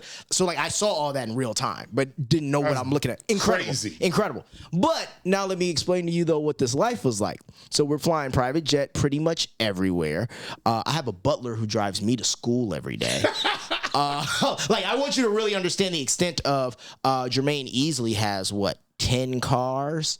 Like Janet bought him the Aston Martin from James Bond as a birthday gift. Like I'm talking about, like it's money is going so. Janet, I'm single. I think Janet has only subscribed to like princes these days. I just threw my hat in Throw there. my hat in the ring. But yeah, like I just will say. So you think that it was his lifestyle that led him? That man because he spends should money. Be so rich. That man was spending some money, bro. Like I'm just being real. Like it just to see the level of lifestyle. And the other thing is, when he wins, he's one of those people, because of the records and the things he's done. Oh, when he wins big. Like he don't be getting like, I got a cool little record that's doing. No. Always Be My Baby, Confessions, right. All these guys. He hits home runs. So when he hits those home runs, he might fuck around and have a $10 million, $12 million year. And then that nigga goes and spends like he just had a $12 million year. I would see these things, like, but I didn't realize what I was seeing. And then also when you date a woman like Janet Jackson, right, you have to live up to a certain, because like I remember when we would take private jets with Jermaine, they were cool. I remember what the private jets with Janet looked like. Those are the ones with the bedroom in the back and multiple couches and right. like their space. We would bring Riley, her Rottweiler. Right. The Rottweiler just chilling the whole fucking ride. You ever borrow Mike's plane? He's like, oh, this Michael's plane. I'm sure I can only imagine. You ever meet Mike? No, I never met Mike. Never around. She would bring us cookies back from Neverland though. Whoa. Neverland would bake fresh baked cookies every day, and there would be no one there. Like this is what I'm saying. There's a candy shop. A nigga shows up to work, and there's no one here. Like this is what I'm saying. Like it's a different level of you start being like, oh, like the maids don't come 3 times a week. They're there every day. They're there when you wake up. Right. And then the butler is over here complaining that he has to do too much work. Because he goes, I don't vacuum, I'm the butler. And so, like, when you start to see these things, you're like, oh, what the fuck is going on? There was a so deaf box at the Phillips Arena. So we will watch all the Falcons games, Michael Vick era, in the box. Every game we'd be courtside. Ooh, that's the era right there. It was the era, bro. Confessions, Janet Jackson, Michael Vick. Bro, I can't lie. I had that was the goal from golden era. I was too young to, go to Magic City. I sat outside of the Pink Pony in Magic City multiple times in the car waiting for these niggas to come out. It was just the golden era of this. See, I know what the Pink Pony is. It's gone. It's gone Oh, it's now. gone now? It's gone now. Damn. It's gone now. So, yeah. Nah, I had a broad up in there. Yeah. He's like, I know it's gone. Yeah, Yeah. no, it's gone. It's Frequent dater of strippers, this guy. So Blue Flame, Cheetah. Hey. Hey. He bought a whole goddamn complex up the street just so he could go back to That's who's squatting in his place. That is funny. Do you have any stories with Usher or Michael Vick hanging out? Because Jermaine Dupri knows everybody. Well, the cool thing was even just like the people you would bump into. So like even like I've gotten to talk to Allen Iverson like after games because we're like backstage. I don't have any cool Michael Vick stories, but like even just the stuff with like even like a Usher, like the studio. So the way Jermaine's studio is you would think, he has an A room, the main studio, then he has like a tiny little B room. This will also make sense why the money stuff I'm talking about.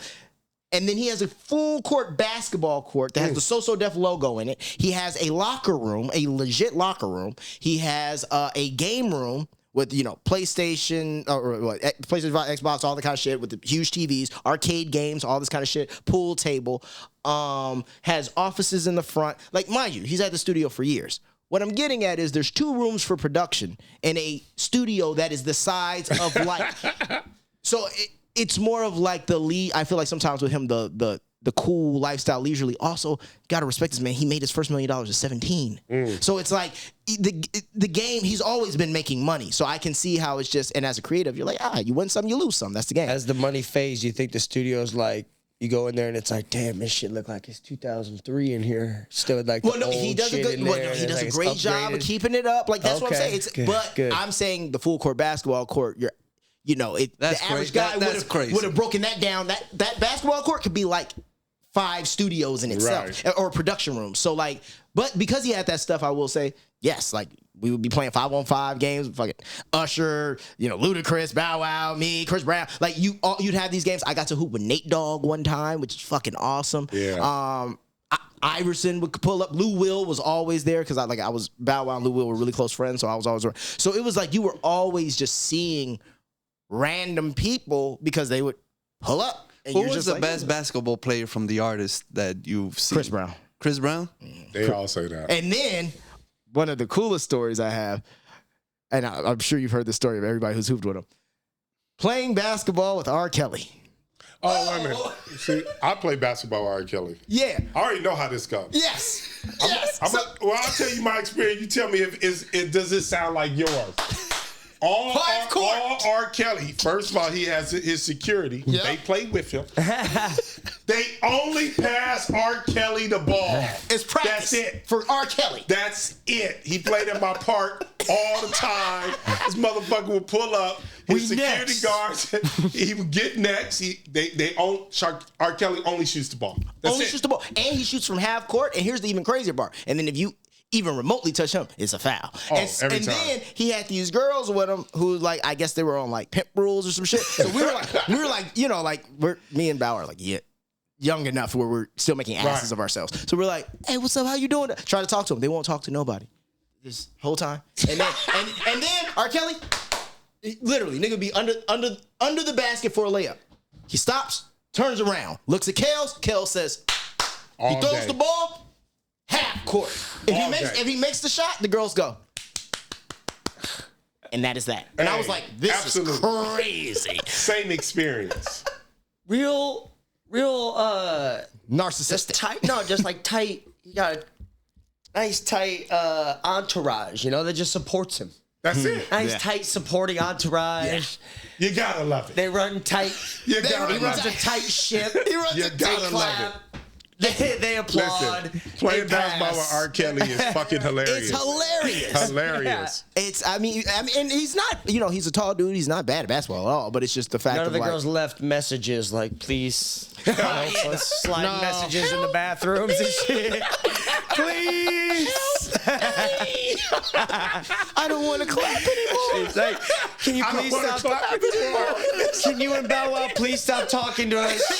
Please, I'm trying. Literally. No, I'll tell you though, bro. Like, seeing all that stuff though, and I always tell people, I'm like, I want to tell these stories though. It's more because I've seen some really cool shit, and when you see these things, and I think the impact it made on me more so than anything was, I had already done TV, had already had my shows. I've done some shit, cool. Right. But to, at 12 years old, fall into this life of seeing someone like Jermaine, who's a black man, seeing someone like Janet, black woman, Bow Wow's picking me up at 17 in his Ferrari, and I'm like 12, 13, and we're just like running around doing kid shit. It creates this world where I'm like, oh no, none of the, like, I can do all of these things. I see people who look like me who are doing all of these things, and I hang out with them. I see it. Even a lot of the people I even met in that era. Jermaine's first assistant, his name was Ray Romulus. He was the one driving me to school and stuff in the beginning when I first got out there. Ray went on to work for Def Jam, do all this kind of stuff. Ray is now one of the stereotypes. Who made 24 Karat Magic, and that's what I like. Right. And you see like all these people level up, and you go, right, and we all came from the same camp. You know who used to drive me to Hawks games for Jermaine? A guy named Scooter Braun. Ever heard of him? Ooh. Is that the Taylor Swift manager? Yes, he was an intern for Jermaine. He would drive me to Hawks games, and I saw Scooter all the time, talk all the time. Even to this day, if I see Scooter, it's Maestro. What's good? Because you weren't doing none of this shit. And you went so I've seen so many people build and grow, and I'm just grateful that I've seen a life that some people can only dream of. But also, it made me go, this is fucking dope. I want this. Anything's possible. What do I got to do to make this shit mine? Mm-hmm. I'm tired of being on other niggas' planes. I'm tired of being, in other people's situations. No. What do I have to do to make this mine? But I do know it's actually possible. So during that time period, so you say 5-6 months that you were hanging out with Jermaine. No, I was just like a whole year. A whole year? Yeah, it was like a year and a half. Did you produce any albums, any records? So that first year, it was all just like more so development. So it was just What more is development? I just want to understand. For me, it was like, it was vocal lessons. Which stuff I was already doing in Chicago, but more vocal lessons. For me, it was like cool school, like swag school. So it was like, that's why they didn't mind me hanging out with Bow Wow all the time. That's why they didn't mind me, because it was like, yeah, you need to like learn how to be cool. Because I've always acted a lot older than my age, because I've always been on television. So like Bow Wow would be doing shit that even at that age I'd be like, this is kind of immature. but he was a kid. Like he really got to be like a kid in certain capacities. Also because he had the money, so he could do whatever he wanted. Whereas like with me, my parents, I got older parents. They were old school. If you watch any of my old videos, it's yes sir, yes ma'am. It's none of that shit that was cool and right. So part of that was just he wanted me like in the life, just being around people, seeing the stuff, dressing a little different. But kind of its development is kind of like. So you didn't make one fucking record the whole year? Not that year. So then I got sent back home for being bad, right? And then that is when I walk into the audition for The Wire, do all that kind of stuff. And then after I shoot The Wire, then I get flown, because I got some relevancy, I get flown back to Atlanta. Okay. At 15, 16. And that's when I had my MTV, my Super Sweet 16.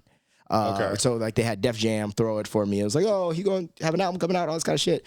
We cut like 2 records. Mind you, it wasn't like you just cut records and upload them like you did now. Right. It's like he's supposed to have an album and all these kinds of things. Jermaine ate through that budget. I ran through the budget, and he ended up getting fired from Def Jam because he was under L.A. Reid at the time. He gets fired from Def Jam. He ends up moving on, going somewhere else. I was still at Def Jam, and then I ended up getting released. So it was one of those things like nothing ever. Yeah. So close. But I'm not mad at it, only because I was supposed. Okay, what they were selling was I was supposed to be like a little. You have to play Monopoly with Janet Jackson. Yeah, I was supposed to be like a Little John Legend. That's what they were selling. So I would sing, play the piano, do that whole thing. I totally heard something crazy for a second. I was like, Little John. I was like, hold on. Wait, what? Hold on. Little John Legend. I was like, wait a second. But yeah, so they were trying to make me that, which was cool, but also Okay, so I thought you was rapping. No, full on singing. Singing and playing piano. So the era though that was coming too is like the only people who were cracking in that era. I remember in those days, I was there for Usher and Chris Brown having a conversation where it's like Chris Brown's like, nigga, you're not going to just dance me under a table. But Chris Brown's only like 17. Right. And Usher's like, come on. And JD's like, you sound crazy saying that you could. This man's a legend. It's not. I saw this conversation and now we look and it's like, well, Chris Brown, that motherfucker. Like, he can do his thing. You know what I mean? So it's like, he's the only person who really made it, crossed over from that era. So I feel like even had I come out in that era, I would have been over there with the Sammys, I remember Sammy. The Pleasure P's from like I would have been a nigga on the Scream tour. Right. Where is everybody who was on a Scream tour? Right. Sierra figured out a football player, so that worked out for her. Let's be real. Let's look at everybody, because I was around for that relationship too. Her and Bow Wow, right? Right. So it's like I've seen how like all these people have kind of maneuvered. Some people have Bow Wow. He's doing the growing up hip hop thing, right? Omarion, I don't know really what he's up to. Then you got the Pretty Ricky niggas. They're each doing their own thing. You got Marcus Houston. He's still making movies. He's almost like me. He's been doing this since a child, so he got a little different. He's still making movies? Yeah, he's still doing stuff. Okay. I mean, I didn't know. He's doing stuff, but I'm just saying. I'm sure he's doing stuff. He's a smart guy. That's what I'm getting at. Though. Yeah. Like he's a vet. He's been doing it too long to not be doing stuff. Okay. So like when I look at everybody else though, like I said on these Scream tours, nobody really crossed over like Chris Brown did. We could say Trey Songz did. Everybody else kind of got caught in that era. So now they're doing stuff like the Lovers and Friends tours and stuff. So with your music, how did you, because you have a song that played in Euphoria. Yes, I did have. So because I produce and write and do all this stuff, like I always say what you said, actors got to write their own stuff. Got to. I always, when it came to music, I'm 100%er. So I would produce the records, write the records, sing them, because I have all the skills to do so. And then what I would do is I was shopping and got like a lot of sync placements. So like I've had one of my own original songs called Stay Fly. That was in Euphoria. I had another song I made called Which One Which. That was in the first Purge, that movie. I also had some music in the Teen Titans Go What does soundtrack. the check look like when it's played in Euphoria? The residuals are very good. The residuals are good. They were good. And did good. they reach out to you, or did you send the songs to them? I had a deal with the distribution company I had done it with, and they had at the time a little sync license, and they submitted it, and that really worked out. Whereas the best checks, though, I'll be honest with you, the best checks for that kind of stuff came from like I had a Progressive ad that ran, and that was good because then that site was a national. Taco Bell. Another one. Another national. So those are good. And then, you get also the ones that are just buyouts. So like the first Purge, like, you'll get like small residuals, stuff like that. But then it was mostly like here's the fee. We gonna use it. I did a commercial for, Rihanna had this perfume called Rebel Floor at one point. And so I did like the music and everything for that. But that was just a buyout because obviously, Right. But it's cool though. Like I've kind of backed up a little bit on making music only because of like AI and all those kinds of things. And I just see, I play piano. Like I actually play piano. I can read music. I can, once again, I've been doing all this stuff before you needed more than a laptop, right?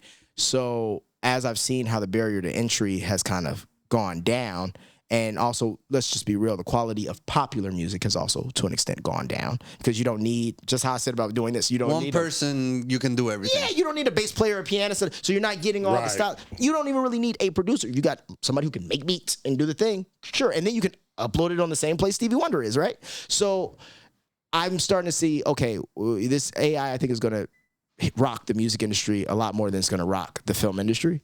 Honestly, and I just think that it's, there's 40,000, what is it, like 40,000 or 50,000 songs uploaded every day on Spotify. God damn. Yeah. So what is your plan here? And then the people who are, and the people who are signing this stuff, they own a percentage of these companies, right? So Sony Music, Warner Music, all these guys, they're just investors in Spotify. So they own a percentage of Spotify, Apple Music, all this stuff. That's why the catalogs are there. And probably the AI software too. Of course they do. So, so in the future, I just think this is going to just be they just want as much stuff on the platform as they can get on the platform.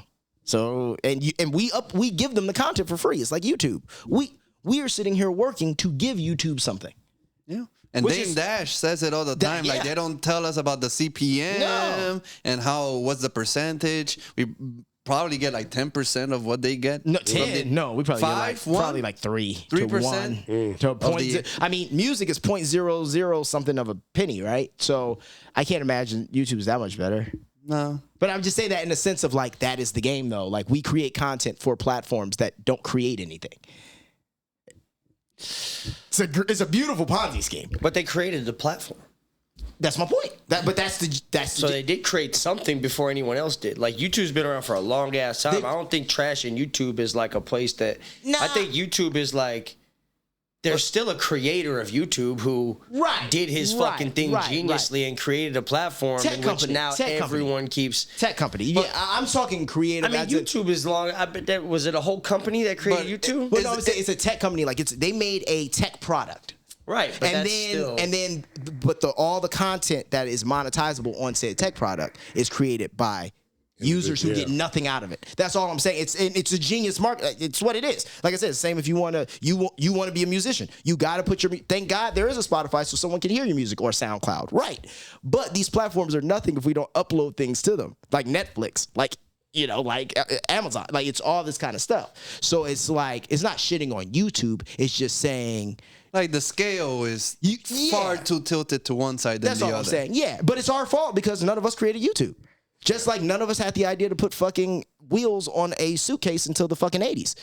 So whose fault is that? Like, it's like I can't blame the person who thought of it. It's just, It is what it is. It's what it is. Yeah, that's what I'm saying. Still takes skill to create those other things. It's just not the platform that we're living in. Yeah. Like, we don't create them, but like, that dude still worked his fucking ass off. But is that dude still there? No, or he's not. He bought Google, got bought out. Google bought him for $1 billion. Yeah, bought out, and now Google, who bought out a platform that a person worked a lot of time for, and now he's taking advantage of the creators. Yeah, well, just carrot and the stick, right? It's just like going to a job or doing anything else. We're gonna give you the carrot. Do you want? Yeah, but then we have somebody like Dame Dash who created his own platform, and everyone shits on it because Dame Dash wants to make money. Yeah, but also Dame Dash is. Let's just be real. It's the blackballing of like he has a problem with Jay-Z, which means you have a problem with Beyonce, which means that's a problem. Yeah. Like people aren't going to do business with you because that is just that is the issue he has. Crazy. It's fucked because That sounds crazy. That doesn't sound supportive of anything. Well, who gives a fuck about his beefs? Yeah, but it's the same with Hollywood. I want to do business with Jay-Z at some point. So I'm not going to align myself pick a side. And Dame Dash. And unfortunately, here's the other thing. When you, like I said earlier, people don't like people who speak like Dame Dash because when you are saying this shit, we would also like you to shut the fuck up. So between picking a side and shutting the fuck up, we might not want to help or support what you have because, you're showing people that you should create your own platform. Wait, no, don't tell the motherfuckers that. We want them to keep making shit for our platform. I'm just saying, if you own a business, you're not going to be like, hey, Netflix, I own Netflix. This competitor, though, he's saying good shit. No. Quiet him down. Yeah, but we're sitting here complaining about something in which somebody else has another platform, but we still go back to. Oh, I see what you're saying. So why don't we just upload it to Dame Dash? Like make a deal with Dame. Make a movie for Dame. Make a TV show for Dame's platform. I think that should happen. Shit because right now it's just Dame shit on Dame's platform. 100%. And until other people start. No, you're right with that. Dame is who he is, and I ain't never seen a contract from nobody. That's what I'm saying. And I think it's throwing the money too. Like how much money can Dame throw? We can at only a project? complain so much until we start making our own shit. 100%. Otherwise, it's just what are we doing? You know 100%. What I mean? Somebody else got to make another YouTube then.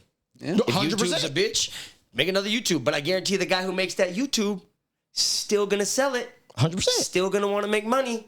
Still gonna fuck over creators. Like they're not making it for you. They're making it. The people who make it aren't gonna make it for the other people. Right. My only never thing gonna is, be that like platform. you said, at the end of the day, though, when we compare how many motherfuckers have a creative dream in comparison to who's trying to make a YouTube, the numbers are just way too far like this. That's all I'm saying. We need a bit more leveling of like people being like, oh yeah, there's these platforms. Maybe we should create more platforms, especially in certain communities. And I know that for a fact just because it's like like we said, every writer, every producer who I run into, especially who's black, they're like, they don't never want to give me money for my stuff. And it's crazy because you got to go over here and then they don't want to support but like, look who you're going to. So like, you know, like I agree. Like we kind of have to take that accountability. That's why I say this shit. Cause like, okay, I might not create the next YouTube, but I might meet a motherfucker who wants to create something like that, or who at least has that Dame Dash thought process of like, hey, you know, we can start a streaming service. Yes, it might not be Netflix, but I heard Dame say on Patrick Bet Davis podcast, he's like, yeah, you know, I got 50,000 downloads. To me, at my evaluation, that's at least $100 per download. So that's a $5 million business.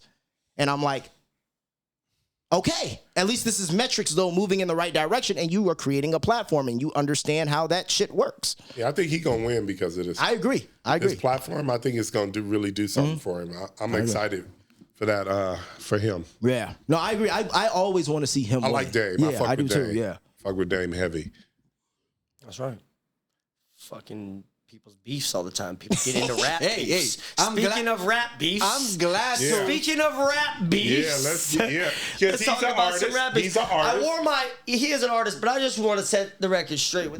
Even all the songs that are coming out, I wore my Chris Brown shirt today because he's still got the hardest rap song. I don't out of think all so. These I don't think Oh, so. that Quavo record was crazy. Yeah, Chris Brown that was good. is No, he way came at his head. harder as a rap He came beef, at his head. as a That was rap random. beef But- song. but- That shit is hard as fuck. Yeah, but it's because he just said basically, fuck you, I don't like you. Yeah. And that's it. That's a rap beef And song. you understand that better. But when you listen to what Kendrick just did, There's a lot of layers. that's some layers for y'all Right. ass right there. Like that Great, shit let me crazy. log into my fucking student portal and do a 25-page fucking research paper.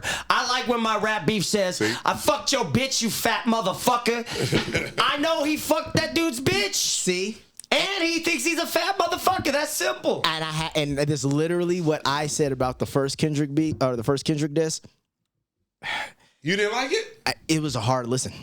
Wow. So listen, when It was amazing. when you dissect it and you put Yeah, all the the quotes, dissection is like, amazing. all the It's quotes great. and you see it's great. It reads as a poem fantastically. I didn't like the flows and I didn't like the beat and I felt like it felt dated and old. I didn't like the singing. Like it was just, it was like, okay, after the Drake diss, the first thing I said, and I was telling him this, the first thing I said was, okay, so Kendrick's either going to not respond or he's going to come back with some shit that's just, he's going to out-art. He's going to completely out-art Drake. And that's what he did. He completely out-arted him. But it was like, you know, this is Nobu, and I kind of wanted some, like, Chick-fil-A. I also gotta know Drake. I don't study Drake's life.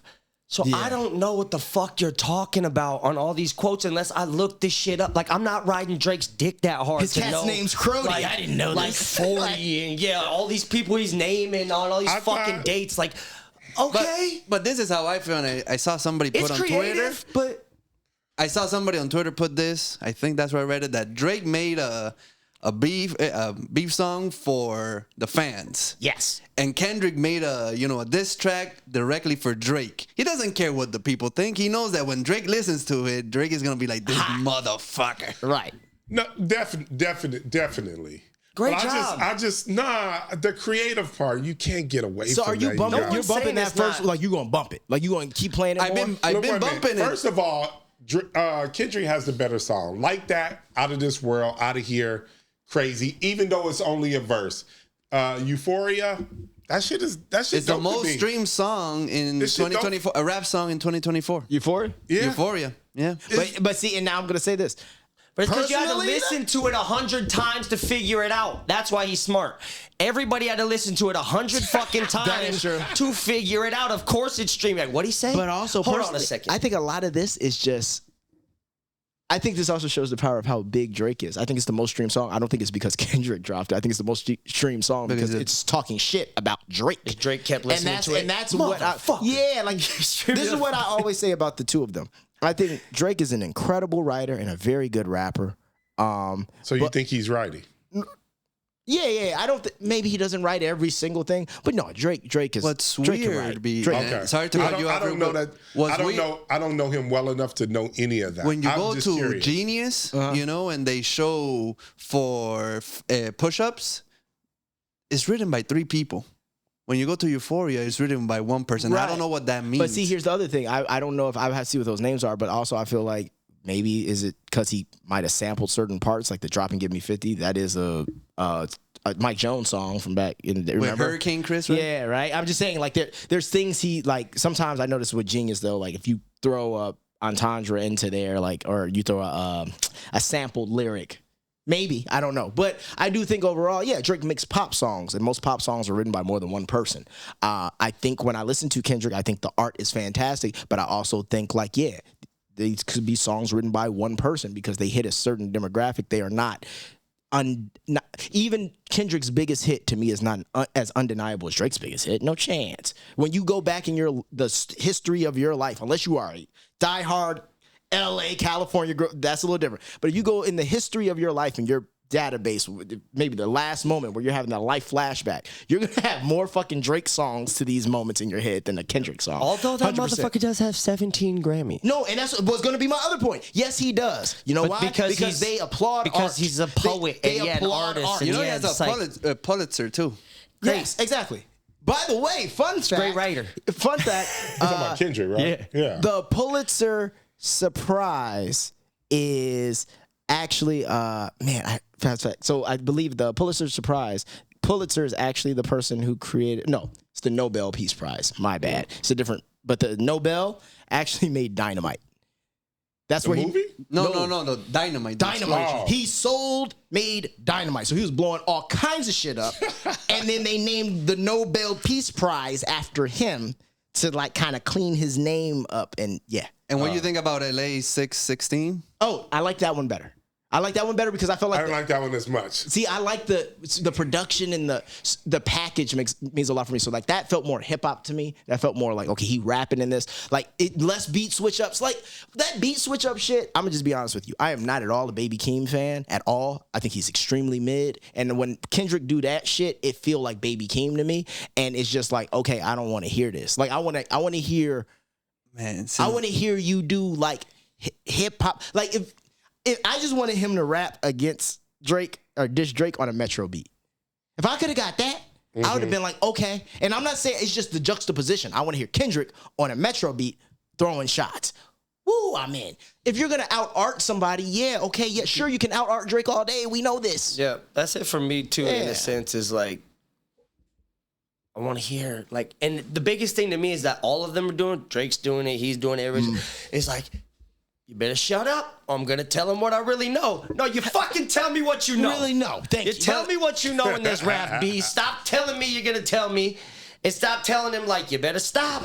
No, he already started. Yeah. Now give me the heat. This is a conversation during the blogs that before the Pusha T story of Adidon, I think that's how you say Adidon, it. yeah. That before that, these songs were about Adonis? dissing people and wasn't about spilling tea. Right. And then now with Pusha T, everybody's like, oh, but where's the tea? Where's the... What a better, in my opinion, still the best diss record, period.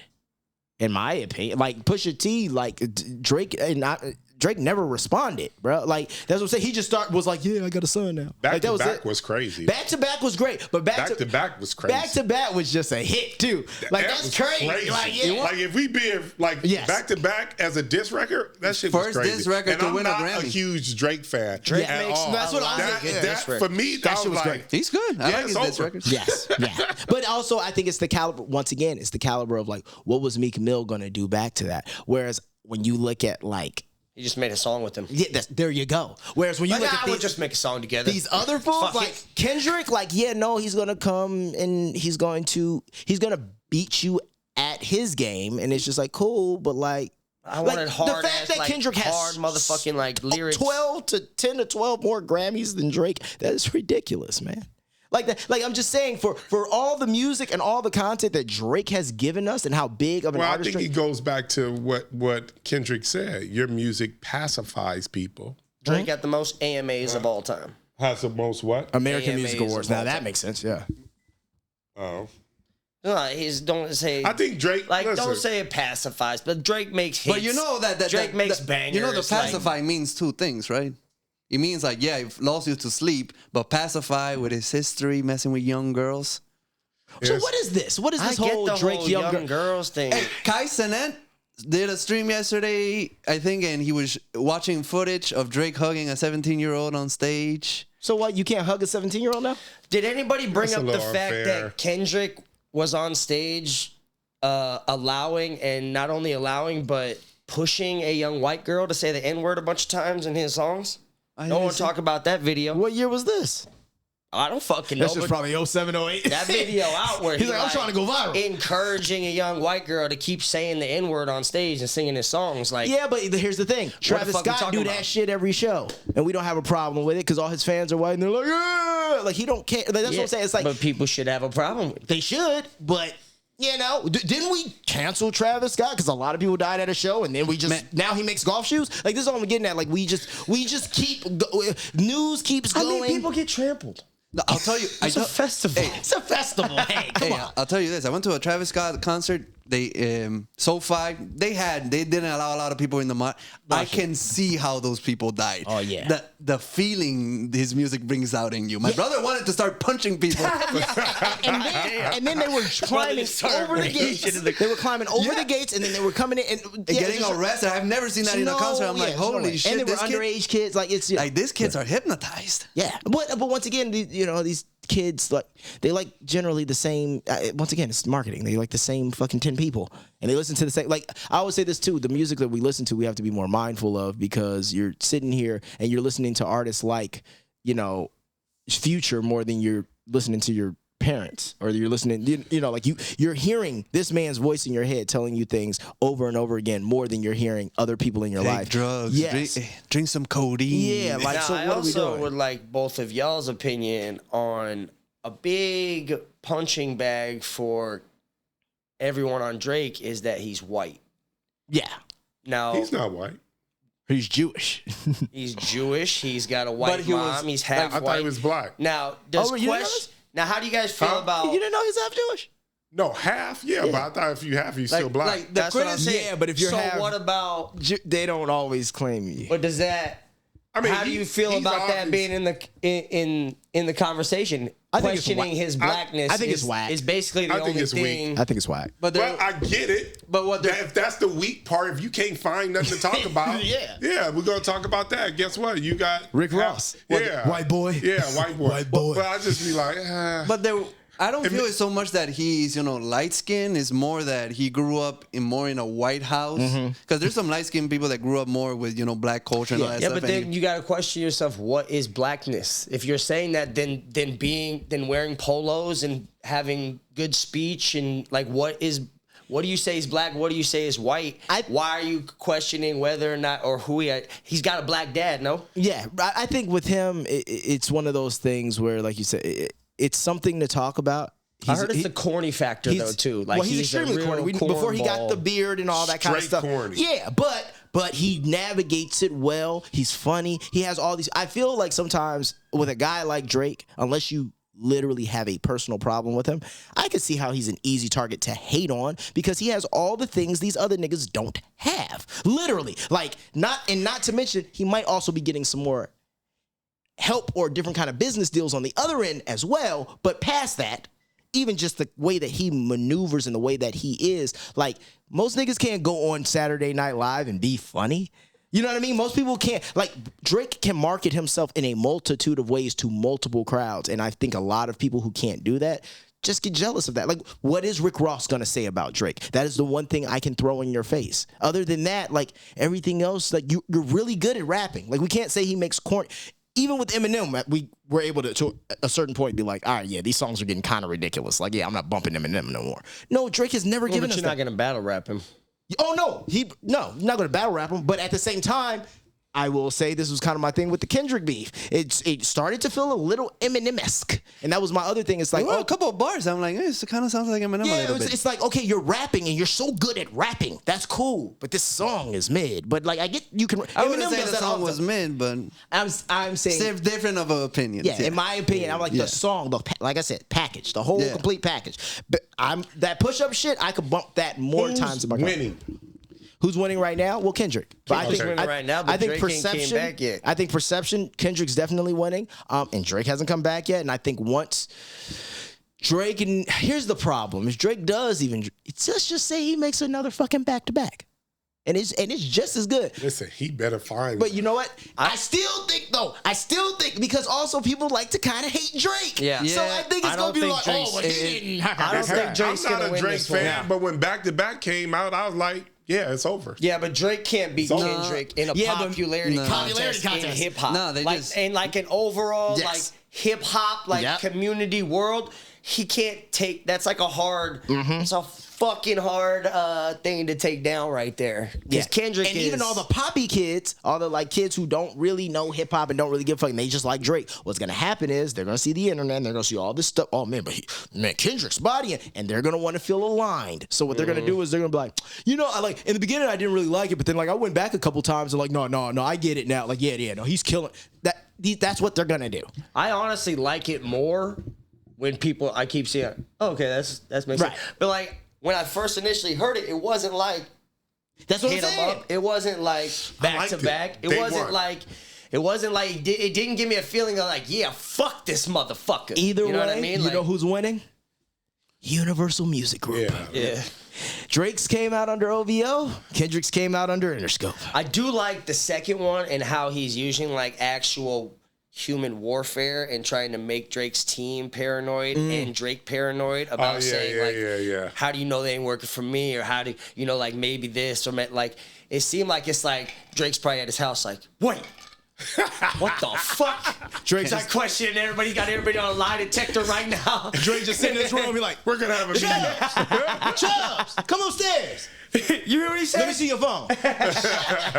What's the password? What's your passcode?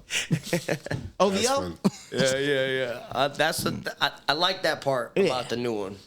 I was like, wait a Nah, that second. part was Are cool. they I'm working? happy for both. Are they working for him? As long as this doesn't get violent in any way, listen, I love it for the sport of hip hop. I'm happy to see both. It's cool because listen, they both are incredible, in my opinion, incredible rappers. They're goats of their generation. Yeah. So I'm not mad at that What? in the slightest. They're Like, the goats of their generation. Oh, I thought Yeah. they had two separate generations. I was like, Yeah, this is no, the no, no. generation. How'd you J. feel Cole about is no. J. Cole. I knew you were yo. So check this out. And listen. It J. aligns Cole with him, but was. Does it align with him? Yeah, J. because Cole- every Can't rap say he's you the best, and then no, but every rap he's ever I like said J. is, Cole better than all of them. That was Me thank too. you. But guess what? Not no more. Not no more. Not no more. He was. I used to go every time people would be like Kendrick over J. Cole. I'd be J. like, Cole. listen, man. I like J. Cole songs. It's the same thing. I think Kendrick might have more innuendos and might be able to out rap J. Cole a little bit. Yeah, but the songs You J. don't Cole would make, respect plus he was J. making the Cole beats anymore? No, I'm not saying I don't respect him. No. The man's built Because a, he- but he's not in my top three. I don't anymore. understand bowed that. out? No. Yeah, I don't Yeah. understand bowing out. Yeah. I'd rather die. Facts. I'd rather die. So that's where I'm from. I don't believe in that. I don't mind going to fight every day and losing. Right. That's the only thing I understand. I don't understand anything Jake, else. but I You don't stand understand- on what you say. I don't understand. I don't want to fight today. Yes. What does Him that doing mean? that- What's going on? Him doing that is literally standing on what he said for the last 10 years. Good. Every So rap I then don't you know what? stand on So that. then, Why you release- should have he figured got that out mad. before you Yeah. dropped it. Yeah. And angry. And everyone does that. No, why drop the song Everyone then? does that then from why time to drop time. No. And he dropped it on a project. Okay, even if he would have just dropped that shit. I don't like that he alone took it off either. And then been like, you know what, this don't sit right with me. It would have been a little bit different. You dropped a whole project that multiple niggas heard this and was like, yeah, okay, we dropping this. You waited till release day, you dropped it, and then you was like 2 days later, man, this been heavy on my heart. I don't like this. You should have never And jumped it to the was game. weak. Period. Yeah, that it was like- sounded like Jay-Z's rap from back in the day. Yeah, Super ugly. Yeah. yeah, that That's beat what it- wasn't it either. Yeah, I was just like, I felt like I heard I don't this care before. what y'all talking about. J. Cole still fires. I cannot see him the same way. That's what it is. Anytime, Yeah. like when I have my Spotify on random and he comes in, Wabbits. You see, this conversation is how people in real life get hurt in these rap beefs because people like you start choosing sides and you're like, fuck this artist and fuck that artist because I like his raps. And then you're going to go shoot fucking Drake next time he's in town, you psycho. No. That's how it happens. God damn. Damn, no, That's how it happens. No, that's a Fans start getting wrapped up in everybody's beef. You don't know Drake or Jake. Fuck, I don't give a fuck. They still make good music after this beef. No, they make good music. All of them. But if I don't J. dislike Cole, either of them one or more. No, it's not even dislike, but Dislike it's perception. is It's like nobody hates Will Smith. I don't think anymore. We don't hate Will Smith, but we view Will Smith differently after him slapping Chris Rock. There's nothing you view can. him the same. Yeah. Didn't really bother me. Chris Rock should have slapped him. Should have punched him. See, this is my thing. It bothered me only because I'm like, okay, you did this to a guy. Man, like I never took you for a guy who would kind of, in a way, bully somebody. And that's kind of what that was. Because also, we talk Will Smith bully you? Well, this is what I'm saying. Will Smith can bully Chris Rock. Now, if The Rock would have been on that stage, Dwayne Johnson, like, he wouldn't do it. He wouldn't do it. Thank you. That's what I'm getting at. No, thank you. So it's like you're testing people you know you can test, and that makes me just view you a little different. No, I feel that, but I'm still going to see Bad Boys 4. Yeah, like, for what are you sure. talking about? Yeah, that's what Chris Rock said. I mean, Chris Rock was like, yeah, I play Pookie, but still. Yeah. I don't mean everybody has been making fun of Will Smith as well from the fucking in the hip hop community for how long? Will Smith's been bullied for how long? Right. You know what I mean? It's not like Will Smith's a tough guy. Or No, like, he's not. He's this big tough guy in the industry, or he's known as a tough guy. Yeah. Motherfucking Will Smith's been the weak rapper for 20 fucking not years. Big Willie style. Yeah. That album go. Well, look, No, Millennium yeah, too. That Millennium album go. still And I ain't even no Will Smith fan, but You are Big not Willie in your style- car listening to And fucking. at the time, At the time- at the time, that motherfucker was on. That motherfucker Going was to on. Miami. Fuck that shit. Summertime. He was on. He had some He was on. You know Oh, when he always got a summer jam. You know when it was over though, right? Switch. Nah. That wasn't it. Ooh la la la. Yeah, he was trying to tell us something with that switch shit. Then go out and buy the. Oh. And all the other shit started coming out. The top. I don't know. I'm glad anything the about red that, table's gone allegedly. though. I will say that. You are? Yeah. I thought it was coming back. Oh I God. thought the red table's coming back. Nah, I didn't like that. I didn't like it. I didn't like it for Will at all. Well, yeah, I don't like Not it for Will. Like, man, how you gonna make a man go down to the basement of his own mansion and That's get when berated? we started. Like, that's when we literally started losing respect for That's- Will. I think it wasn't anything to do with what he did. It was what Jay. I think it was the accumulations of things that Yeah. eventually, like, It was, you know what it was? It was just like the J. Cole thing. We watched this man who this whole thing is here because of him. So he runs this. We watched this man sit here and get berated by his wife talking about some entanglement shit in front of the world. And we went, that's a little different. So then that makes motherfuckers who can't beat your ass start feeling like, well, maybe I could make a joke or two because, I'm just saying. I mean, August Alsina out here. Yeah, and then that becomes a problem. You know what? That impression's pretty good. Oh, thank you. That was pretty good. You gotta make it clam your hands up. You gotta do the fucking Chris Rock hands. That ain't bad. Wait, he got some more of them over there? Got some more. Yeah, but I'm like looking at this shit and I'm just like, okay, well that's what it is. Like, so too many people thought it was okay to poke the bear. He got fed up. He's probably been drinking that night. Also, this is supposed to be my night. I win Oscars. I'm winning an Oscar. Like, do you understand? I've been doing this shit for years, and now niggas want to make jokes about niggas piping my wife on my Oscar night. I am angry, and I'm probably a little intoxicated. And fuck Chris Rock. That's Was the probably joke all about? the I things. thought the joke was about the hair. No, the joke was about It's G.I. alopecia. Jane. No, that's what I'm saying. G.I. Jane.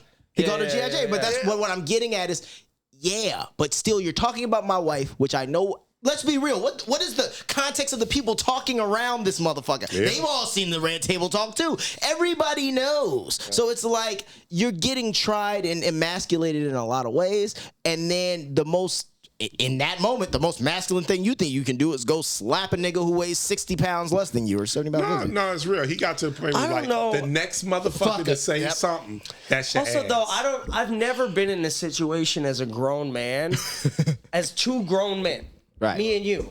I would never think that you would be like, Josh weighs 40 pounds less than me. I'm not gonna smack the shit out of him for talking this way.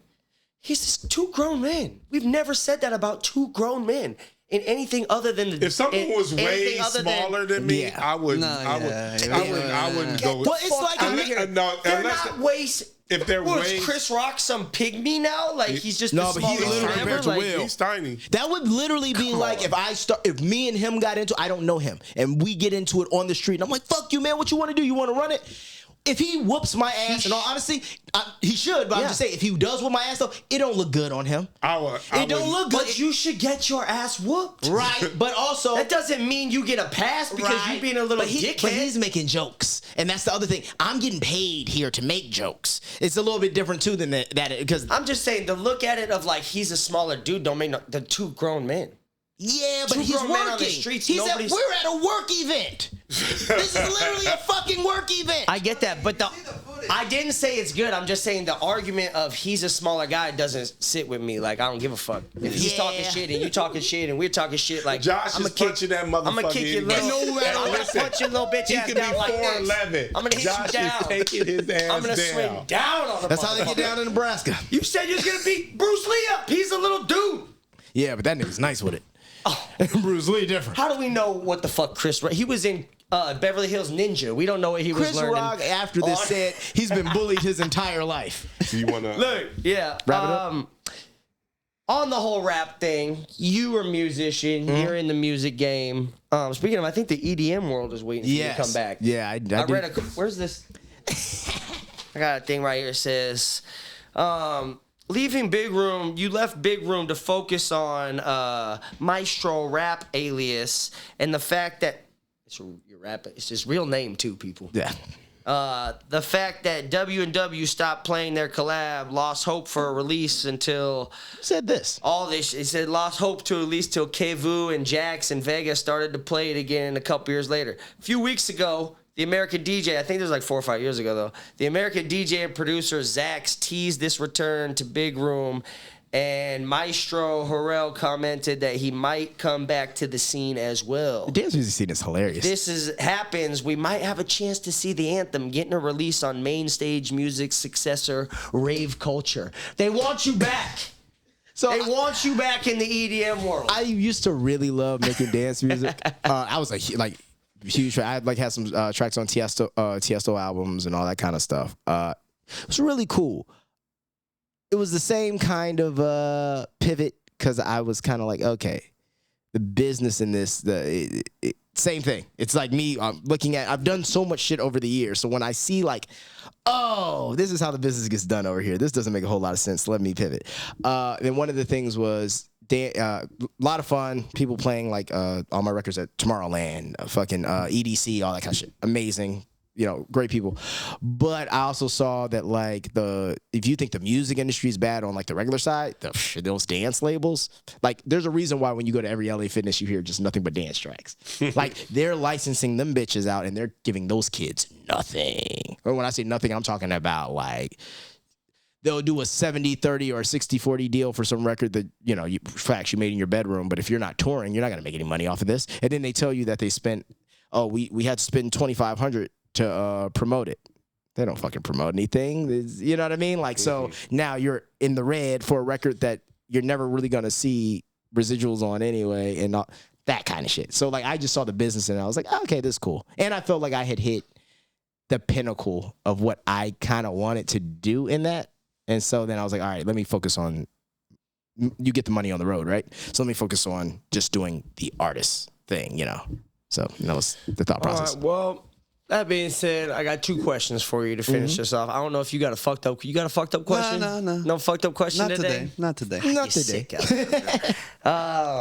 Top 5 rappers of all time. Obviously, J. Cole, not in the question. Yeah. Definitely not. Yeah, damn, he would have definitely been in that 5 too. He would have? That's crazy. Before, He's yeah. in your all-time top 5, and you're taking him completely out? I would say the probably new age for sure, top 5. I mean, all time. It is hard because I listen to people for different reasons, and it depends on what vibe I'm in or who I want to listen to. Because I'm bigger on songs sometimes than I am artists. But artists who I know I can never go wrong with, Jay-Z's got to be in there. This is in no particular order. Okay. Jay-Z's got to be in there. Who do I really love listening to? That's it. Drake. Drake got to be in there. I would have to say. Now we see your perspective. I ain't seen nobody make his songs like this consistently for a long time.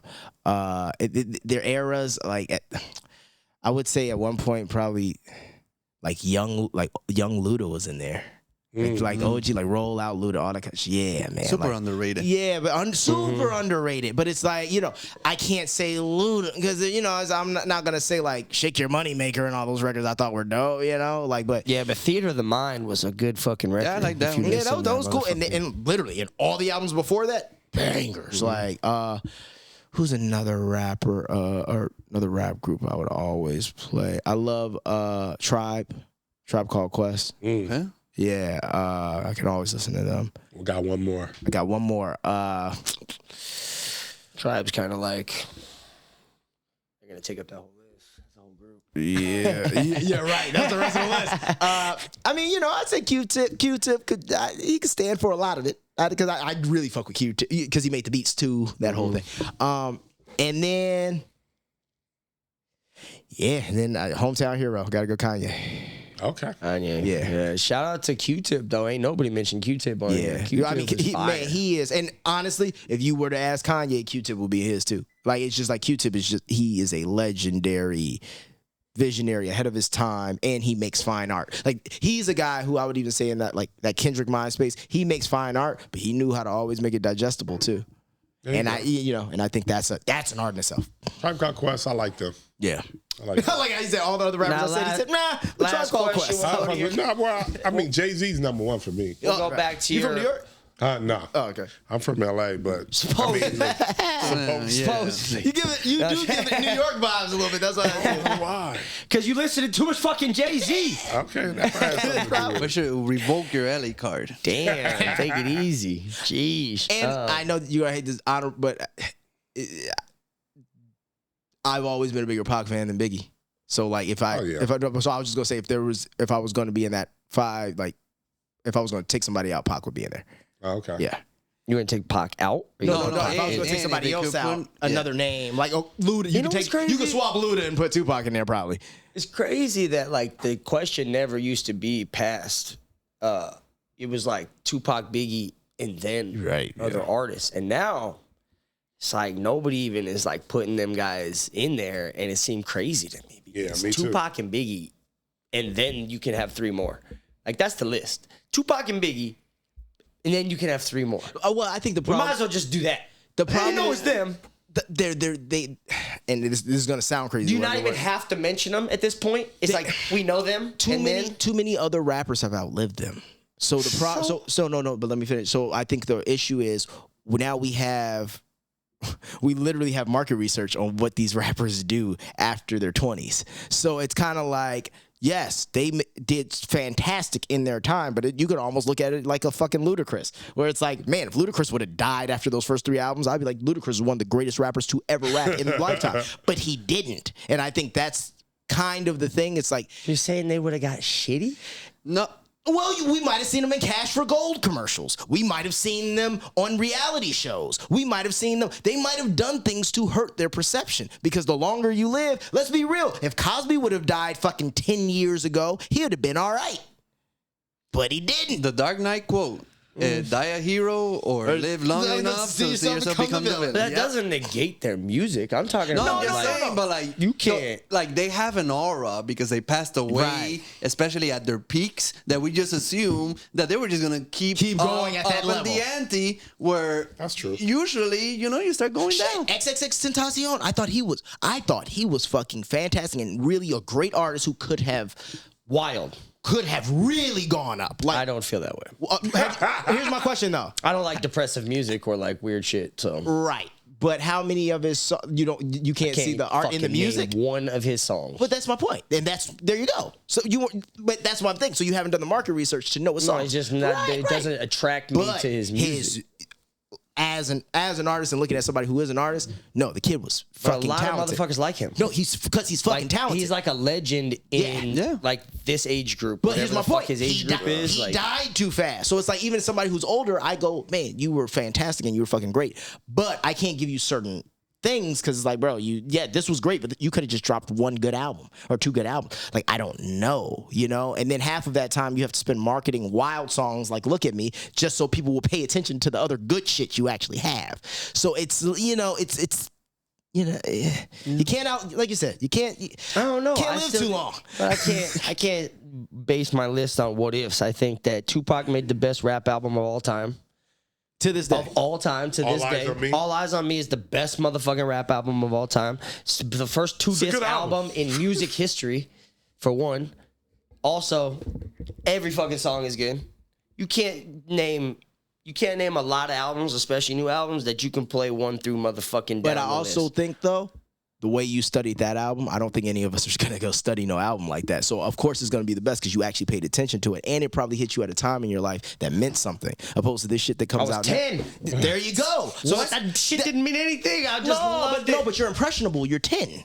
No, but I'm just saying. No, you got to remember. Like this is how still people become banging All sports Eyes on fans. Me. This is how people become sports fans. Their dad takes them to a fucking Lakers game, and now we're a Lakers family, and now you're buying the fucking jerseys and you're buying the tickets, and you're in the ecosystem forever. I'm just saying. I think I feel it, but I also think that people don't go and study or sit with music the same way they did in that era. So like I'm not saying that there's a lot of people or anybody necessarily. I can't name them, but I'm not saying there's anybody better than Tupac and Biggie like that. But what I will say is I think there's too much music that comes out for us to actually give everything a fair listen, to be like, oh, this can compete or this can't compete. Because also you're getting so much propaganda from the internet about who this person even really is. You didn't get that from Tupac as much. You were able to form your own opinion, and the times you did see it, you saw it in a TV form. It's not all this random news. Everybody But wasn't mostly talking it was about only negative as well. So you could only really form a negative opinion on Tupac if you were getting it from the news, But because let's it wasn't be real. a positive. Everybody fucking who has a negative opinion attached to him always gets more hype. Yeah. Always. All right, last question then. Top 5 actors of all time for you then. Oh, Since you're in that Denzel, game Samuel L. too. Jackson. Denzel, Samuel L. Jackson, Leonardo DiCaprio, Philip Seymour Hoffman, and Make it rain. I'm trying. Iceman. And then I know there's somebody who I'm forgetting right now, and I'm going to be very angry later.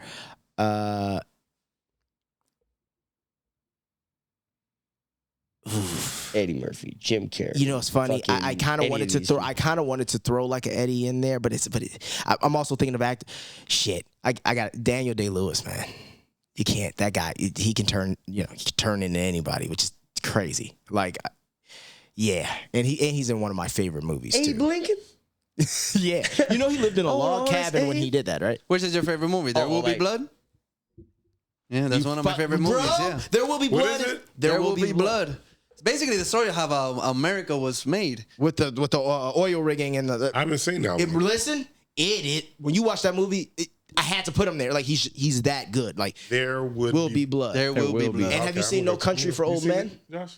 Yeah, but like, it's a real slow movie. It's a real slow. You know how like Alejandro watches porn for like the cinematic purposes. This is We one had of those Mr. Marcus movies. on recently. Mr. Marcus. Yeah, we had Mr. Marcus on, and this With the motherfucker's like, I flex really like Italian porn for the way that they do that. I was like, what are you Comes watching out porn Monday. for? Now you gotta get B Pumper. But watch There Will Be Blood and watch No Country for Old Men. What can we watch you in or see you coming up in, or what are you working on besides Surrounded by Idiots? And who are said idiots that you're surrounded by? Yes, I am. Surrounded by Idiots, my podcast. I've been putting a lot of time into that. You can find it on YouTube /Maestro Harrell. It's basically a free-form conversation, kind of what you do here. Same idea. That's why I was a fan of what you guys were doing. Like, it's free-form conversation. It's not a whole bunch of PC opinions. And then, based on the guests, we dive into a little bit of their story, how they got to where they want to go, that whole thing. I've been doing a lot of voiceover work. I have 2 short films that I'm also, one that I produced and one that I'm going to be in. One's called Vigilante, done with my boy What's Good, Wesley, and another one called Brand New. I'm terrible explaining things, sorry. It's called Brand New. I did it with my brother Denzel Whitaker. And Denzel Whitaker is a great combination of names to like Well, they take you right to acting. He's done two movies. He's done two movies with Denzel Washington too, which is hilarious. And then he was just like immediately in Forrest Whitaker too. Like, and I'm like, oh shit. And then he was with Forrest Whitaker. He gotta be good. And fucking Black Panther. So he's worked with all of them. Like, it's fucking amazing. You ever seen The Great Debaters? No. You've never seen I'm disappointed in you. Invaders? No, The Great Debaters. Oh, yeah. That movie was dope. Yeah, okay. That's with Denzel. Yes. So, you know, the husky kid who's walking around doing all that shit for Denzel, that's the Denzel Whitaker. That's why it's hilarious. Oh, okay. Yeah. You've seen him and shit. But yeah, we just shot a film, him, myself, and Chris D. Lofton, who's on Power Force and all that. So, yeah, so that's going to be coming out later this year. Yeah, man. And just, you know, locked in. That's dope. Making shit happen. Thank you. You want to, is that shirt anything to do with anything? People need therapy. You want to address that? No, I don't know if it's my your boy's brand company or anything. called E&D. Every Nigga Deserves. And he makes a lot of really cool shit. And yeah, I'm a fan of it. Oh, it always has different shit under it? I thought it was something about therapy, or maybe you had like a nonprofit or some shit to get some. Okay. I should. I'm actually working on a nonprofit that I want to do something in the city of Chicago with kids in the acting space and, you know, in the entertainment space, and more trying to give them a little backstory of like more of the industry aspect of it, instead of just, you know, oh yeah, you could be a movie star, you could be on like movie posters, like understand what that comes with, understanding, you know, what those deals might look like, understanding, you know, how the payment process goes, because a lot of young actors, a lot of young people in entertainment, as we know, they get taken advantage of because they have no concept of, you know, how the business actually works. They don't know the difference between a day player contract and, you know, a recurring role, or, you know, a series regular. Like they don't know, and the studio's not going to tell you. That wouldn't behoove them. So I do want to start doing a little bit more in that, so, you know, we can start building those kids of tomorrow who want to create their own fucking platform, you know, and want to do their thing. Fuck yeah, man. Well, that concludes our broadcast day, man. We appreciate you coming in. Thank you. Thanks for for stopping by. Yeah. Y'all go check out any stuff he's in. Go rewatch The Wire 50,000 times. I don't know if he's still catching checks. Season 4. You don't have to. I don't get that many residuals. Go watch Surrounded by Idiots. Watch what? Surrounded by Idiots. Surrounded by I Idiots. can monetize. Click it all. Love. I like the title. Thank you.